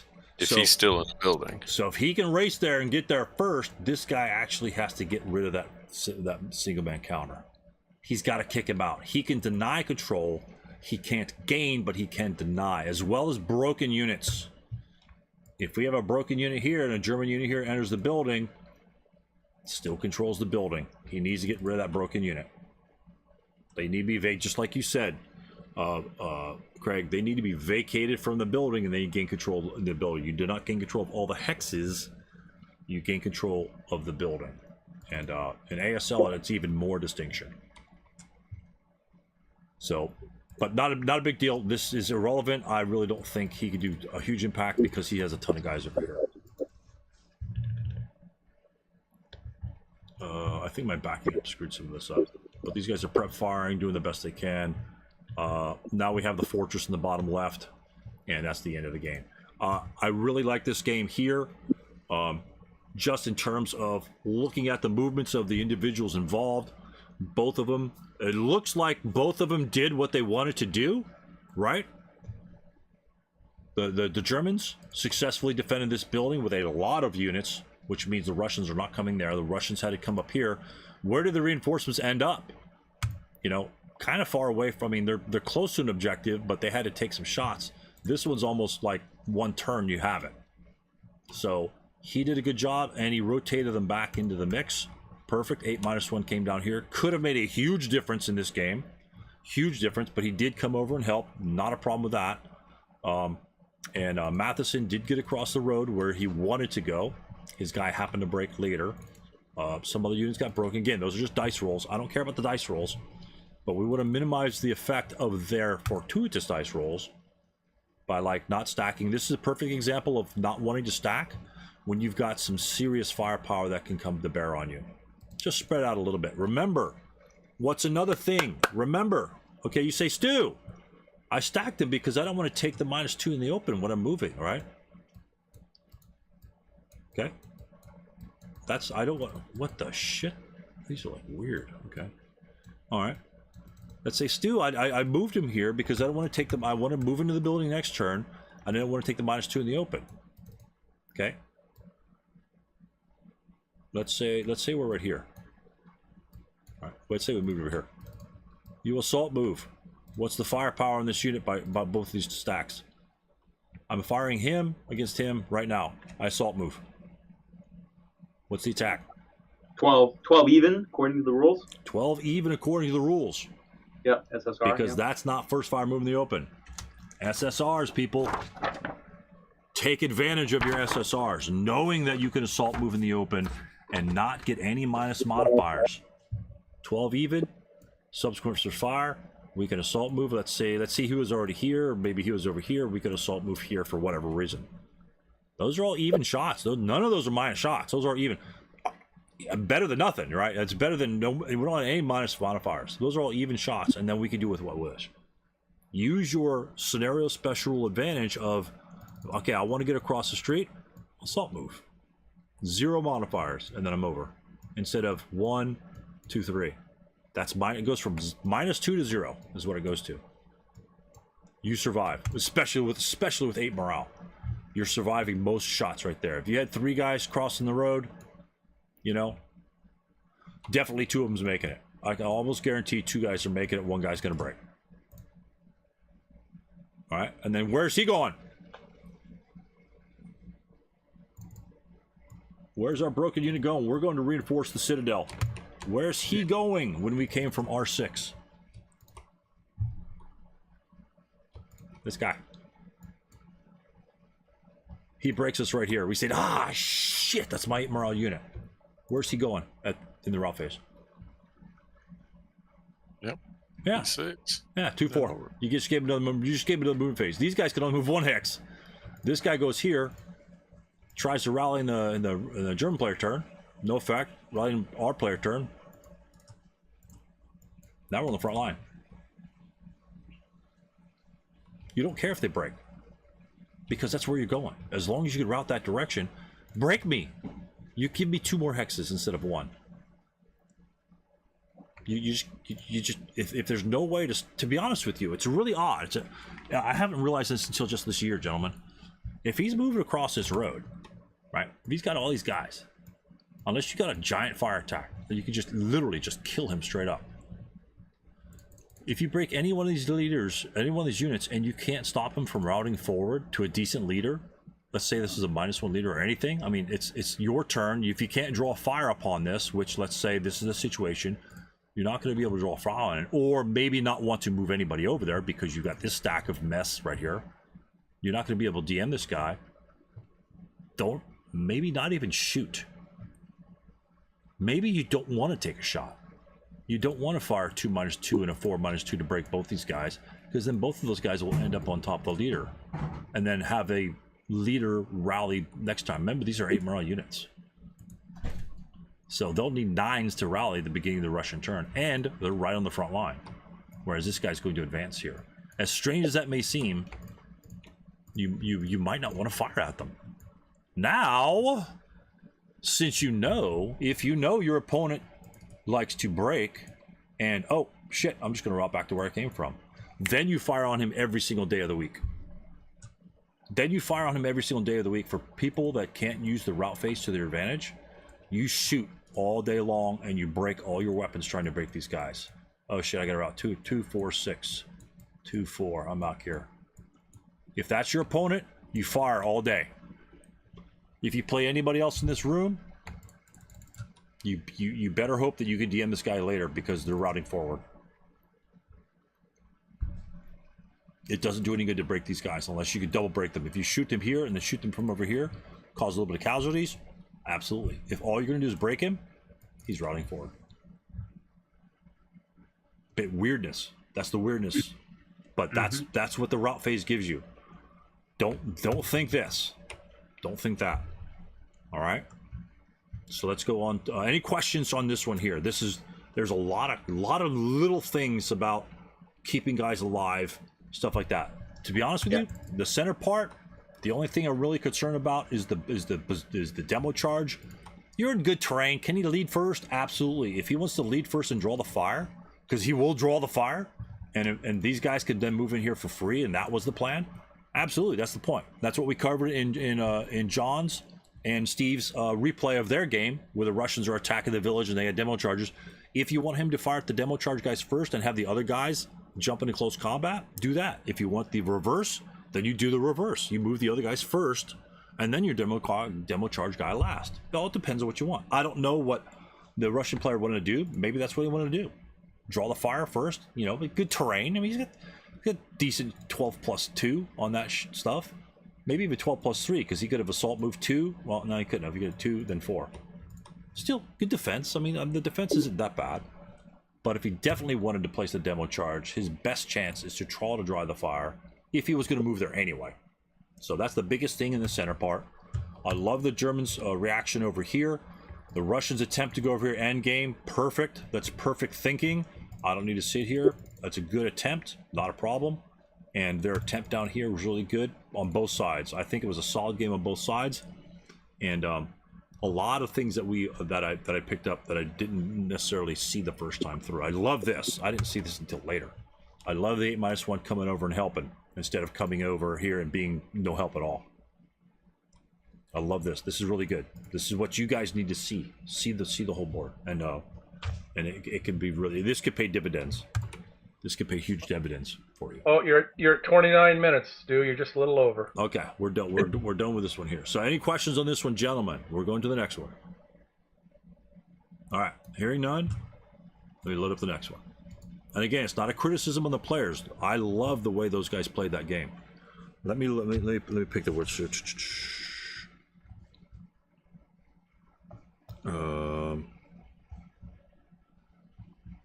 Here we go. Craig, game 4. I think this has a little bit of everything there. We're gonna go to game 4. This is not Schur's and Chris's. Not sure. I believe it's not Schur's and Chris's game. Oh yeah, this is the one I really want. Wow. Okay. Very cool. All right, you may sync. And I don't want to take us too late. I want to try and end this one. Wait a minute. Hold on. Looks like I must have gotten just before. Okay, no worries. Yeah, because I've got the release from these. Oh, that's it? Yeah. All right. Okay, all right. Because it looked like it was like exactly the same setup. No, it should be different. Yeah, it's different. Oh, you know what? It's because it's I think it's Craig. This might be Craig. Was it Craig too? I don't know.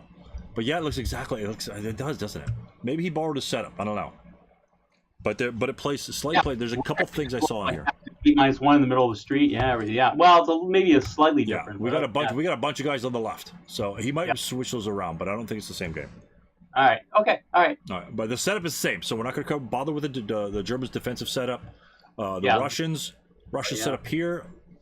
Look at his assault force right in the middle of the board. Those are some bad boys coming down south. He's going to put the hurt on this guy here. That's a good solid attack. Again, he's only got 4 guys in the middle. There's only 3 guys in the middle.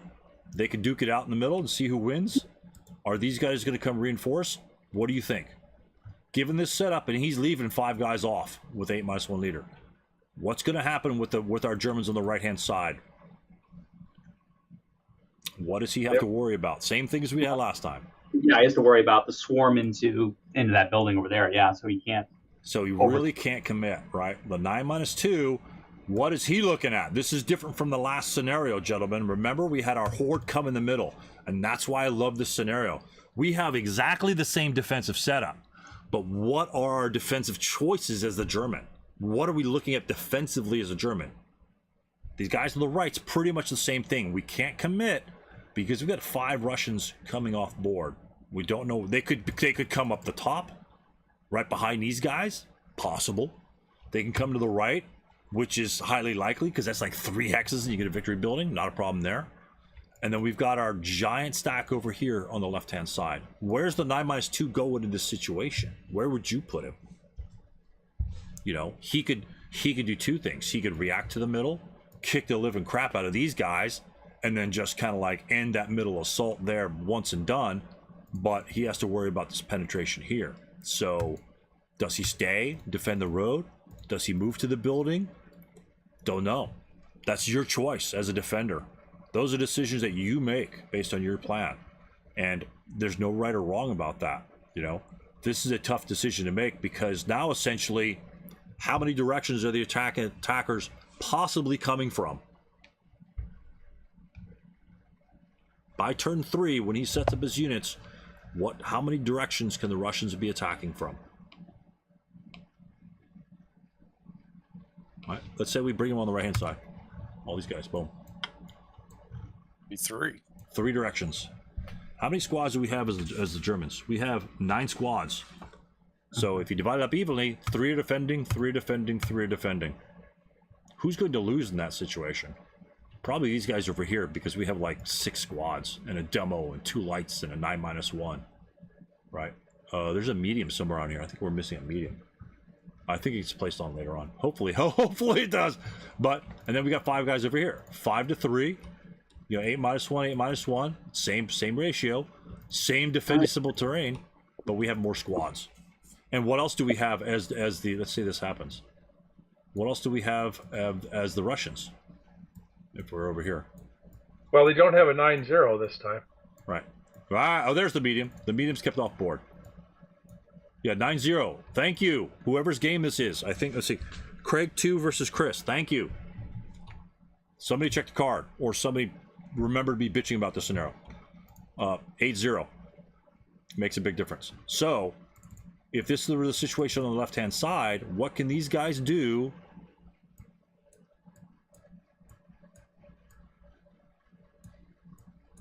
Right? Well, let's assume that the 8-1 and the medium is back here. Right?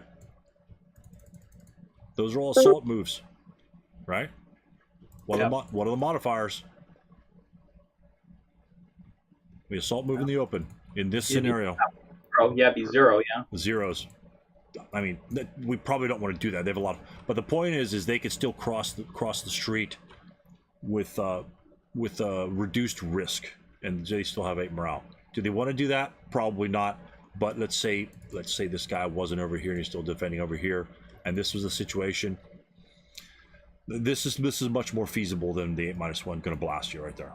So let's say he's defending up here for some whatever reason. All right, this is much more feasible for you to be able to accomplish. You might get 2 guys broken, and this guy could jump into close combat. He could jump into close combat, hopefully kill him, and then he's going to react, and then whatever. You know what I'm saying? And so, scenario special rule. Always know the scenario special rules, and say, why would they give me that ability? Why? Who cares about winter camouflage? Well, when you're crossing streets with 4.68s, you care. You care. You're advanced phasing. So let's burn through this. Let me go. I have some notes here. See, yep. Turn 1. We're blasting there. We boom, boom, fire, fire, fire. Pop, pop, pop. He gets DM'd. Oh, please tell me it's this scenario. Oh, yeah. That's a good one. Okay. Yep. Okay. This unit. Keep an eye on him, gentlemen. Keep an eye on this unit. Remember, when you are routing, when does the route phase start? For you guys. The rally phase? The rally phase. The setup phase. When you're reading the scenario card. The pre-setup. When you buy your next game, when you throw this one in the trash for losing because you don't know how to route. So, when are you thinking about routing this unit?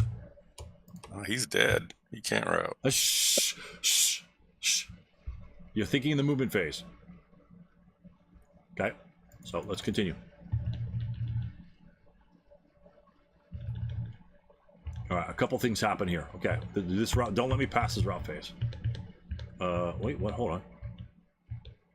So counter there. Okay. He routes over here. Is that a legal route from R10? Well, no, because he's moving closer to the unit in S5. That's 1. Yep. Do you guys see that? Don't just say, okay, nearest cover, boom, I'm there.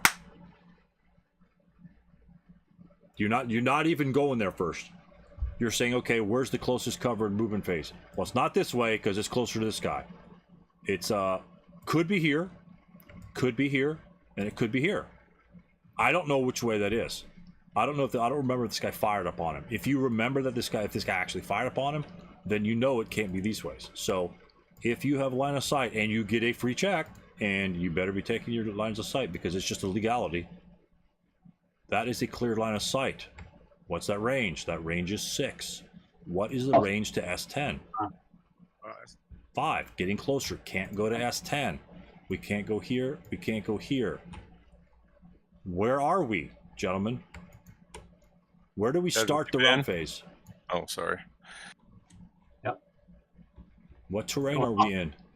You're at open ground, so you have to route because you are in an interdictable hex. Yep, normal range to both of these units. Yep. Normal range to this 468 and normal range to that 468. We have to leave that hex or be eliminated for failure to route. If we can't do that, we're just gone. So if you wanted to get to this building in your movement phase, you do not enter R10. Now when you say, Stu, what's the difference between R10 and Q10? You tell me. I'm in Q10. He breaks me. Same attack. The same attack. He breaks me in the R10. Where am I routing to? Where's my destination? This is important, gentlemen, because it happens again in about 3 seconds from now. Well, you can't go to O10. You can't go to P8. You can't go to R8 or S9 either. Why? Because right now. Oh yeah, that's right. Yeah, you can't see him right now. Actually, yeah, maybe you can get to R8 right now.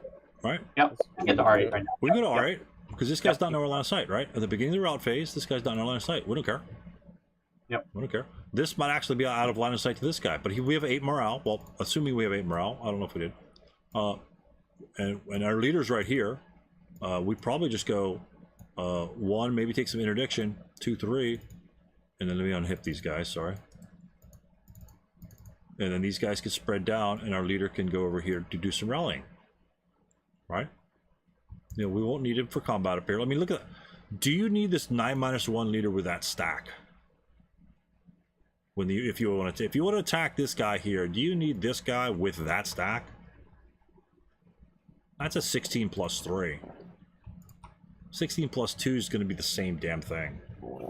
It's not going to make a difference. This guy rallying so he could run around behind him makes a difference. Especially if he rallies and this guy blasts him up. He's got 8 movement factors. 1, 2, 3, 4, 5, 6, 8. We're in S3. And where's he going when he has to route? Nowhere. He's going across the street, away from the victory conditions.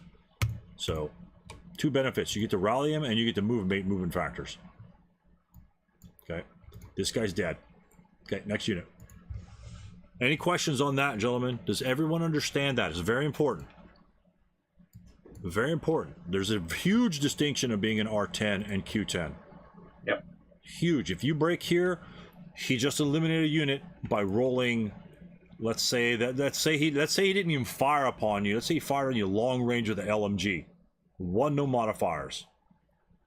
He just eliminated you with a no failed morale check.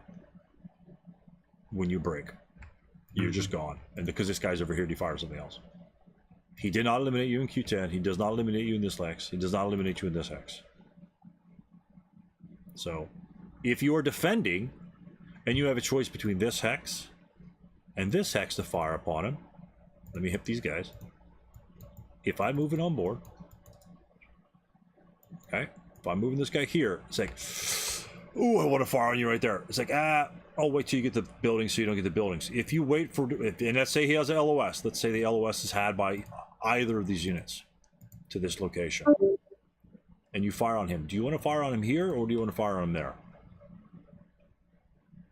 We know what happens when he breaks here. What happens when he breaks here?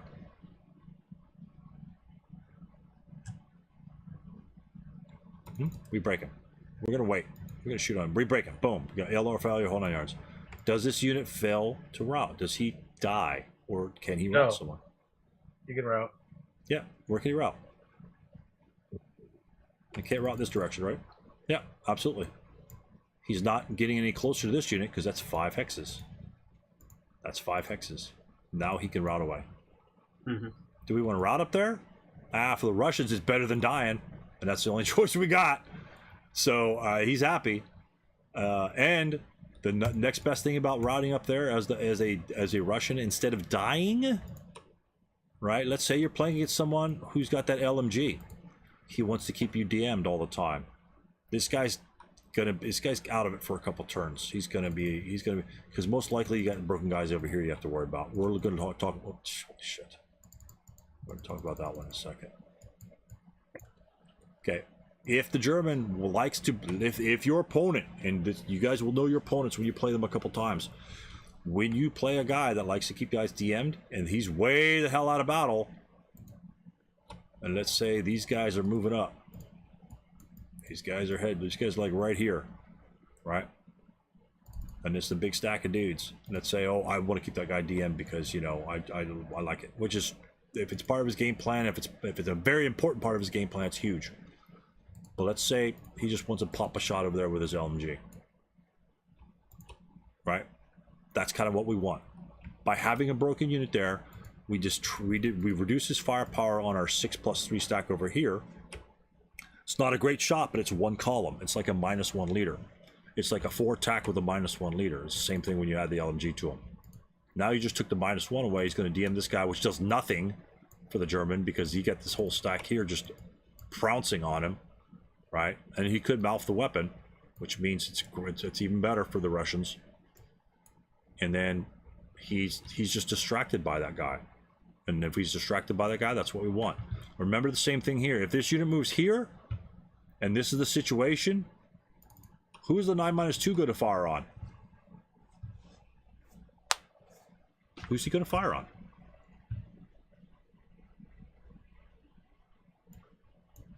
Versus this situation.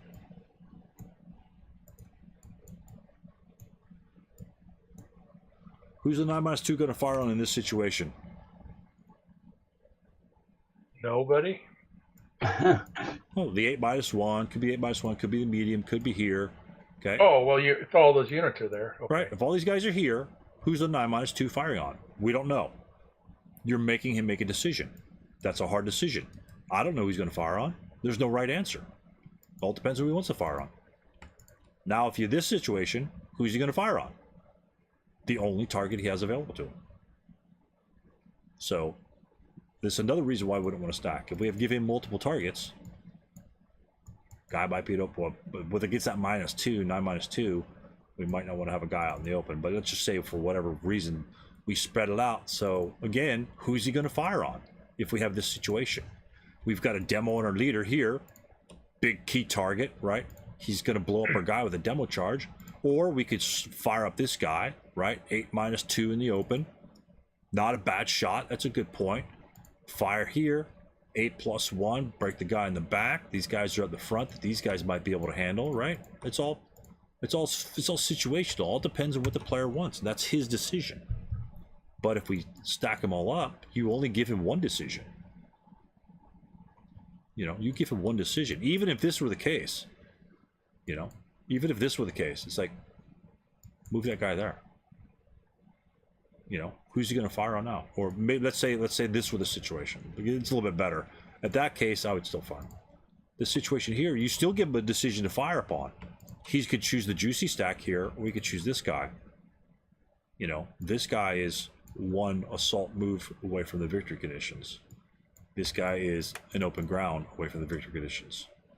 So you're making him choose a target between two. It's a more difficult decision to do. So again, as long as you're doing that, you're doing fine. So this unit routes up here. This unit routed to this leader. Is that the destination for this unit? You tell me. The answer is actually no, because he has to route into rally terrain. Right. In two. Closest. Oh yeah. Well, first of all, he does have. He does have to route. Yes, because he's adjacent to an enemy unit, and therefore he must route into an unbroken enemy unit. Unbroken enemy unit. Yep. If this guy were broken, no routing is necessary, but that's not the case. Right, and he looks like he can't. Well, 1, 2, 3, 4, 5, 6, 7. 1, 2, 3, 4, 5, 6, 7. Well, he probably can't see the 9-2. I assume he can't. No. There's tons of buildings in the way. Yeah, there's way too many buildings in the way. He can't see any of the units over on this side. So he is stuck. He cannot avoid going to that hex. All right, he's got to go this way. Yeah. He could continue, right, gentlemen? You can continue. Right, but he has to at least go there. Yeah, he's got to go this direction. He cannot go to the 8-0. Even on the way to L10. Like, well, my destination is L10, I'm going to low crawl, right? Can't choose L10 because of N9. If N9 were open ground hex, he may do that. He may then low crawl to L9, and that would be a spectacular idea. Now, what happens here? So the advanced fire phase comes and goes, and let's say this is the situation at the end of the turn. Who does this guy fire at? Does he fire at the broken unit that doesn't have a DM, or is he going to fire at the guy here? The same sort of concept on this side. You're making him choose a decision. If he fires here, this guy is not going to be chased down with a 20 firepower shot on him. It might be 12. You just save 2 modifiers off this guy. This guy's going to break. Maybe he DM again, and then he can route. He can go a number of directions at that point. But again, if you could always give the guy direction, is that the best situation in the world? Can we still be under DM? Yeah, we still have a couple guys here that can, you know, give the Germans some troubles. But we just can't say, oh, there's our leader, let's go to our leader because it's the route phase. Because we want to go to our leaders in the route phase. That's essentially our ultimate objective. But you guys know we also have those limitations. And because this could be a big game changer. So instead of going this way and keeping your units together, he has to go this way and then splits them apart. What if that's the case? Let's see these guys over here. What can one of these guys do, or can this guy do? This guy can then fry this person, or he can go assault move here, DM him, and advance phase back to his location if you just want to sit there, and he's DM'd again for the next turn. Then he's gonna move instead of possibly being rallied the very next rally phase. It can make a big difference in the game, and especially in a game where it's so tight, you need every single unit up in the front and in good order. And that's why I really like some of these games, some of these scenarios where you've got tight route paths, and it may look obvious, but just slow down. Take each counter for what it's worth, each route path for what it's worth, and then go from there, and you guys will be fine. Oh, and one more thing. Let's maybe fast forward to one more thing. So some of those guys might be screwed up. We are looking for a wonderful, fun spot. Close combat. We're looking for close combat. So the Russians are advancing, doing a good job. We got a couple DMs here. You know, they're trying their best in the middle. They're distracting here, right? Now these guys come over here. They're distracted. I don't even know what turn it is. What turn is it here? Yeah, still turn 2. 8-1 might be pulled a little bit far from the victory. Might be pulled a little bit far. Maybe not. But maybe that's the key. Maybe that's the distraction going on. 2 guys over here on the right-hand side. 9-2 still in the middle. You know, Germans defending bottom left perfectly fine. I think it's late in the game with close combat. Let's see. And here comes our bad boys on the right-hand side.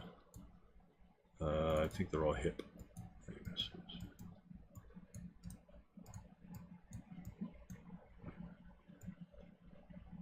Now, do you see the dynamic here? Where the Russians bring their guys on? All right, good delay in the middle, even though he's banged up a little bit.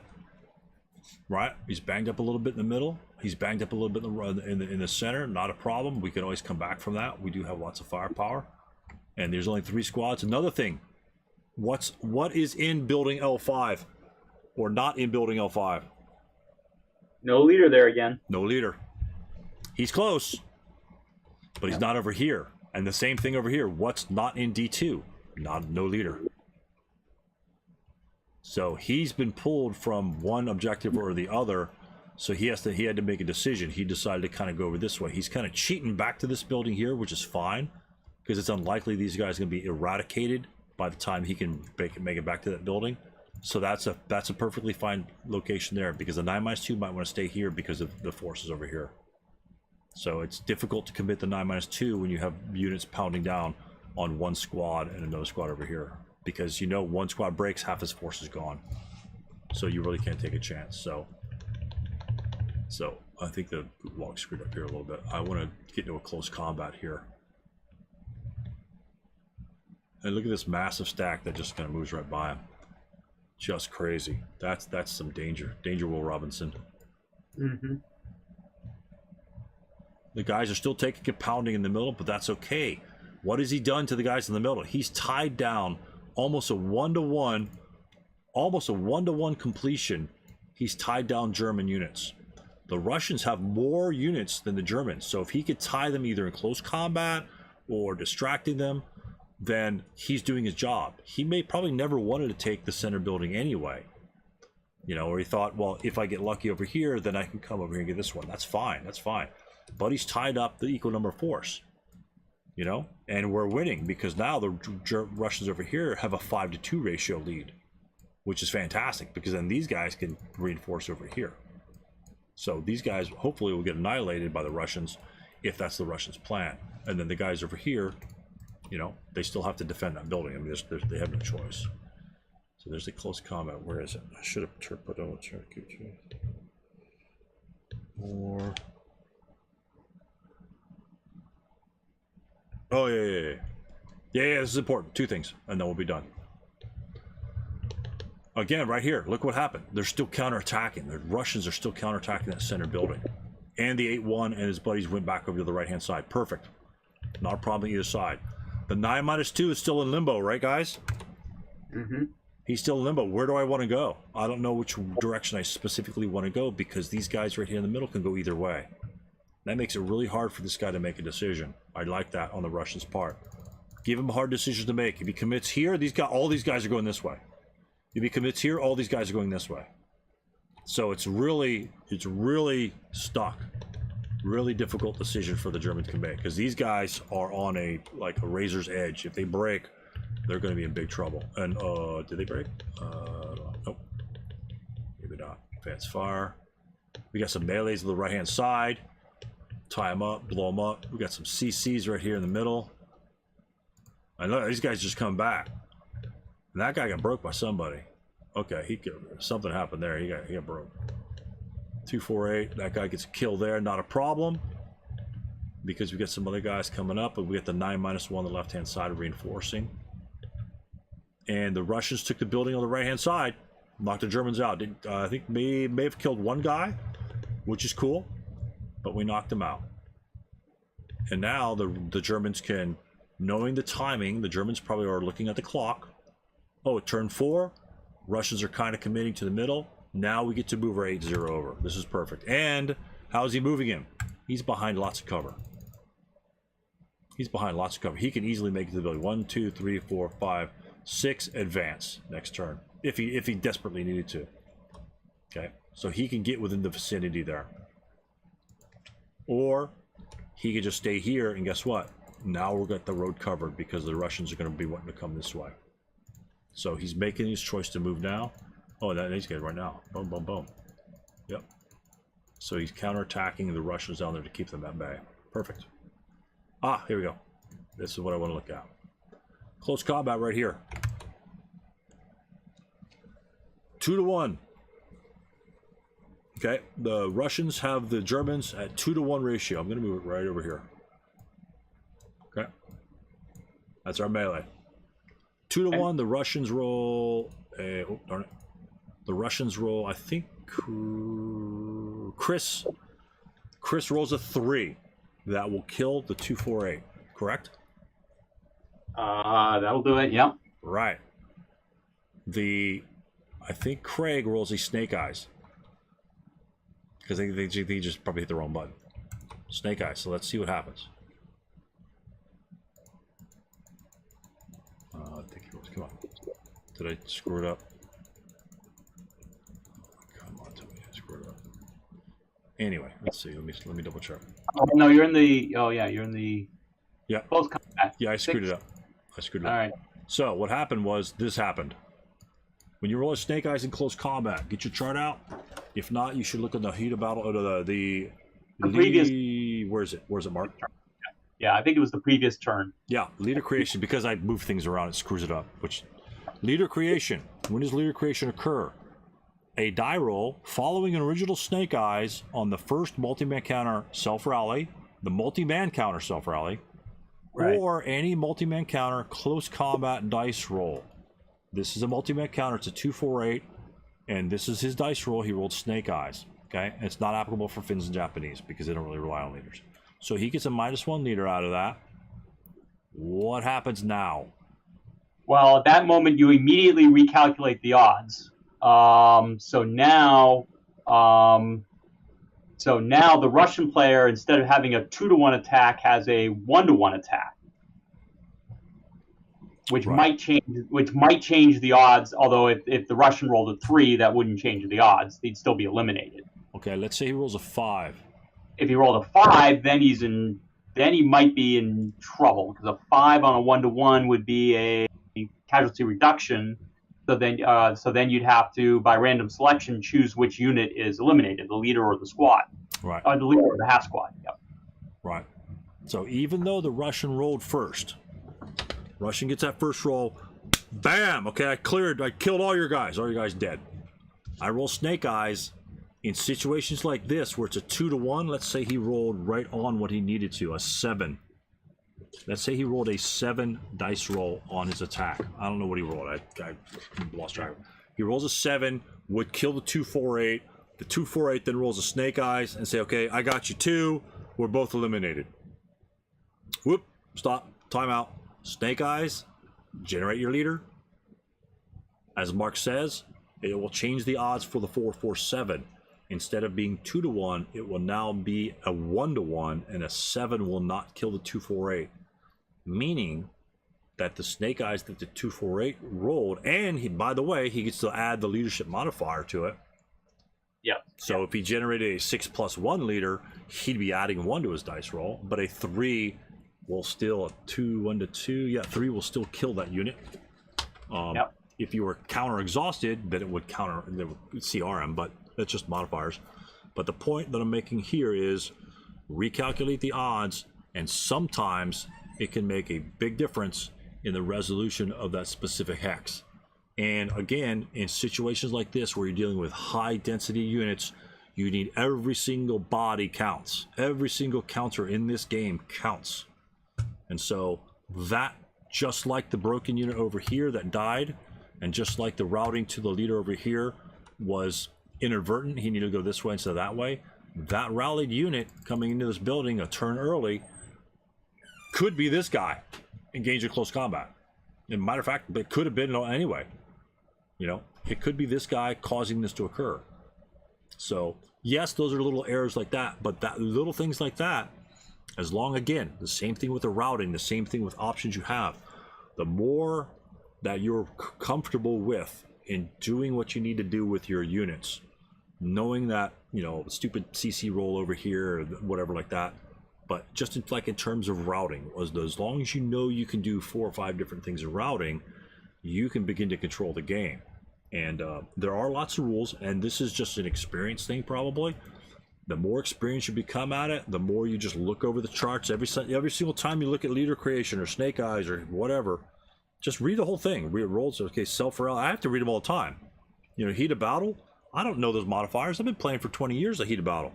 I couldn't tell you what half those modifiers are. I couldn't tell you what the, you know, Axis minor allied modifier is. I gotta look it up. I gotta look it up every single time. You know, when I make my dice roll, I have to look at the chart. I've probably rolled that chart, you know, 1,000 times. You know, I don't need to memorize it because it's a chart. So, but concepts like the routing are very important. Charts we can look up. Close combat charts, all that. Infantry fire table, you don't have to memorize any of that stuff. None of that. But get your routing down, then we can make really good decisions. And we had a lot of good routing options that we had available to us here. What other notes? Oh, and and this is just one of them. Is this a game breaker? Probably not. But in a tight game, it can make a slight difference. We're still here just having fun. But I just want to point something like this out. This is pretty much esoteric. You know, not a lot of time. How many times are you going to roll Snake Eyes in close combat? You know, theoretically 1 in 36. But, you know, for some of us, we roll less. For some of us, we roll more. Whatever. But, so the concept is when something wonky happens, like a 12 rolls or a Snake Eyes rolls, usually the extremes trigger some sort of stupid event. And again, you don't have to memorize the events. Like, hey, I kind of remember Stu saying something happens when you roll Snake Eyes in close combat. I'm not exactly sure what, but that's when you just scan the close combat rules section and it might have it in there, or highlight in your rule book that you can do right now. So very, very, very important. Now look what's happened in the bottom right hand corner, just in terms of game progress. This is the last thing. All those units are broken. The Russians doing a really good job down there. And this is just sort of game management. There's lots of fights in the middle. All the guys in the melee, they're probably in there somewhere, not exactly sure. But just know that there's a big fight going on in the middle. I mean, just massive CCs. The 9-2 is probably in there somewhere. I'm not exactly sure. I mean, this is one hell of a fight. I would have loved to see this game live. This has just been just one hell of a fight. Just back and forth, back and forth. Now, right now, we got all those broken units. This is Allied turn 6. This is just a melee fest in this building. The whole building is essentially one giant melee, right? Yeah. Just one giant melee. Look at the bottom right. We have a movement phase. This is the last turn of the game. Huge. This is huge. And I don't even know if this guy's DM. I don't know what the hell's going on here. All I know is there's like 3 melees in this location. You got a big stack here. I think the 9-2's in there. You've got melee, and you've got a bunch of units. Everyone's going to jump everyone in close combat. This guy's DM these guys, okay? When the Germans routed last turn, okay, it was the German turn, and the German turn routed this direction. This is important. Not necessarily for all these units, but it's important. He routed in that direction. Do we need to DM those units now? That's the last turn of the game, no, because they're not going to do anything. Yeah. I don't think he started here, but just for example, let's say he started here. We don't necessarily need to DM these units for anything. Unless we can eliminate them, and that's part of the victory conditions, but they are not. They can't retake our building. And this unit could possibly 1, 2, 3, 4, and jump into one of our close combats. And then these guys can then force over here or make a bigger stack. What about these guys over here?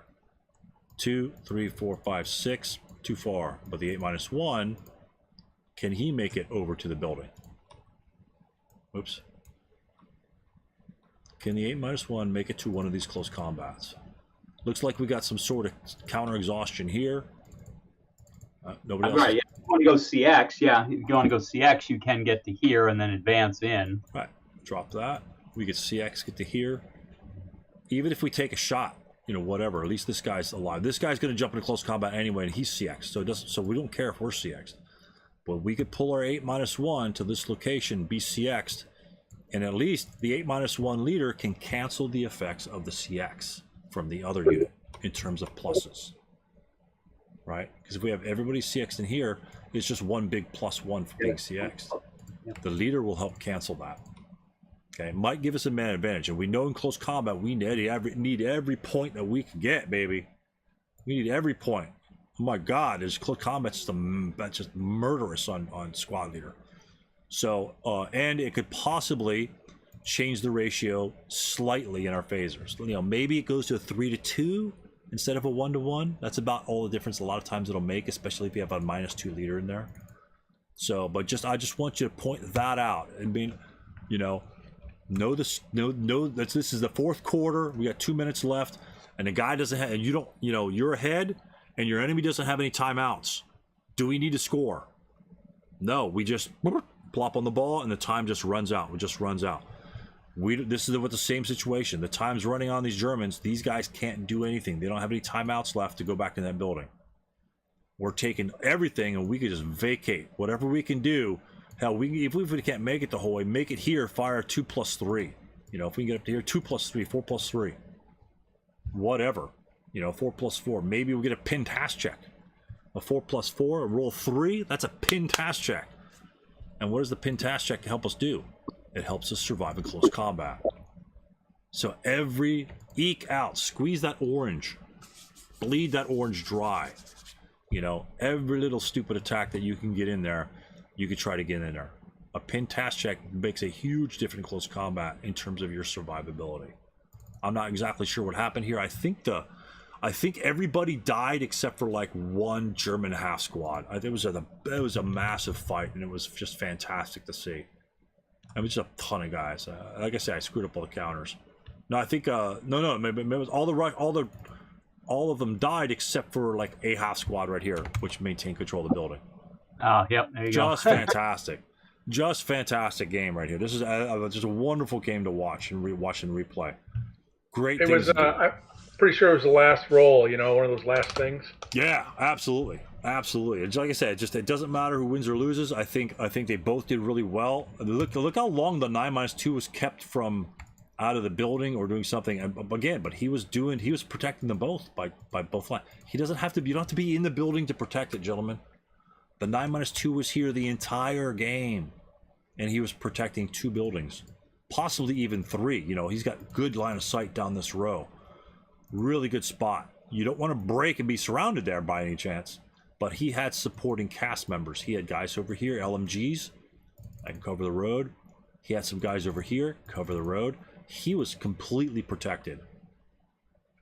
But he is in a very good position right there. A very, very important position right there.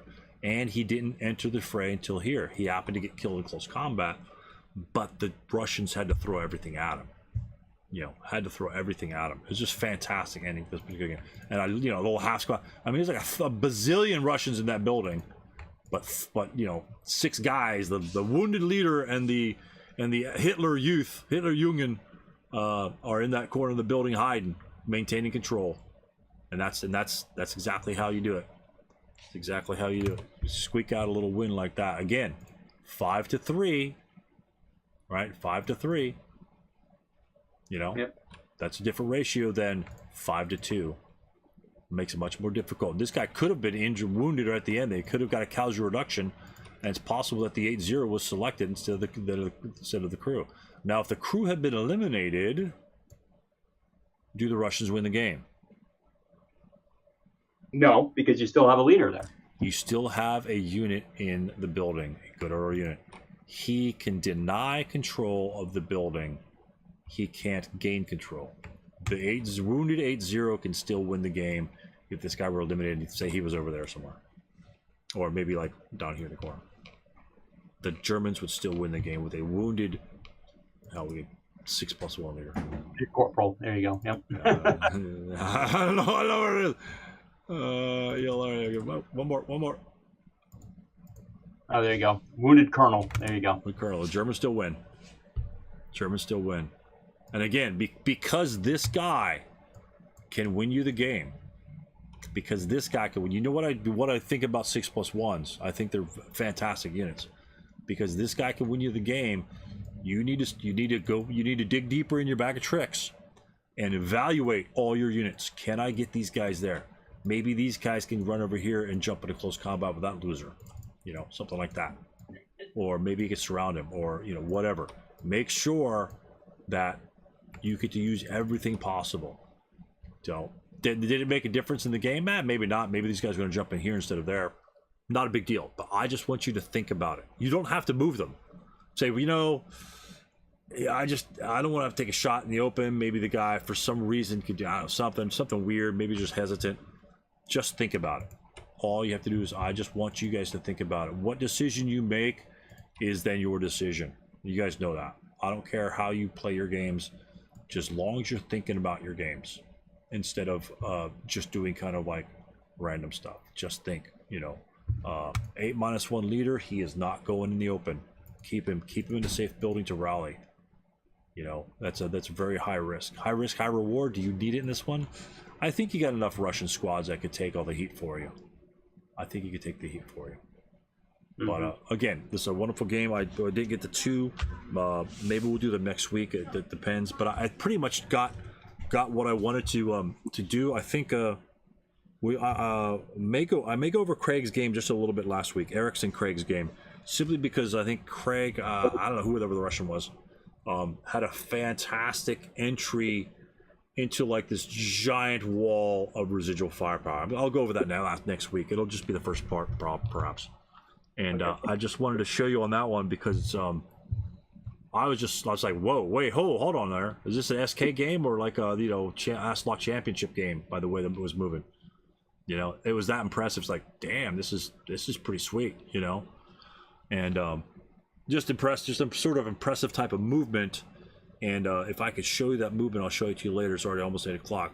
Then when situations kind of come up like that, and again, like I always tell you, order of movement is very important. how you move guys, when you move guys, and what you want to do when those guys are being moved. And you'll see that next week. And I was just superly impressed with it. I just want to show you a couple of tidbits of other information down here in terms of what we just covered. So, but yeah, I'm looking forward to showing you that. I'm excited about that. I'm sorry I didn't do it this week. But yeah, single man counters can't gain control like we saw in the first game. Can't gain control, not a problem. We don't need to waste resources for it. But single man counters can maintain control. It's tricky. Sometimes it's easy to forget. It's easy to forget that little tidbit of information. But that, again, that's why I read the control rules almost every single time I have a scenario that deals with control. Just to make sure, can a tank gain control? Can a broken half squad gain control? Just read, it's like a little 3 or 4 lines. You know, it's more than that in ASL, but it's like there's a general area in the SK rulebook. Highlight that sucker. You know, put brackets around it, a big circle on your PDF. It's very, very important to read that scenario definition. Very important. You know, more than choosing target selection, anything like that.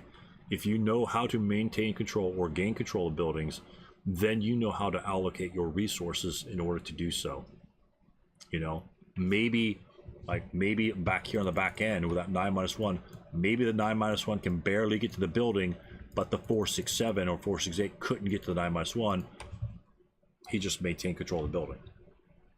You know, if that was our building, if that was a Russian building, the Russian reoccupied it, and then the German unit, again, 6+1, perfect job for that. You know, he can move 8 movement factors. He moves just as fast as everybody else. He can stop going to that building and stop you from getting control. And you can have 12 squads entering that building, but if you can't jump that guy in close combat, there's nothing you can do about it. So little things like that go a long way. Long way. So very cool. Thank you, gentlemen, for hanging around me so long. I appreciate you guys showing up and adding your insight to what we're going on with here. Again, not criticizing anything's here, just pointing out. As a matter of fact, again, we had the exact same defense on both sides. This is actually perfect. I didn't even notice it that much. I thought they were similar. Different attacks, and we see how each game differs and how the German player had to think differently in each of those scenarios. So very impressive games, both of them, and lots of fun things to learn. This one and the last one looked like really good fights, and this is the type of game that you always want to play in, whether you win or lose. Right down to a giant melee and a big giant building. That's always really cool. You're always gripping it. Always gripping it. All right, gentlemen. All right, then. Good Thank night, you everyone. for coming by, and I will catch you next week. All right, then. Thanks, everyone.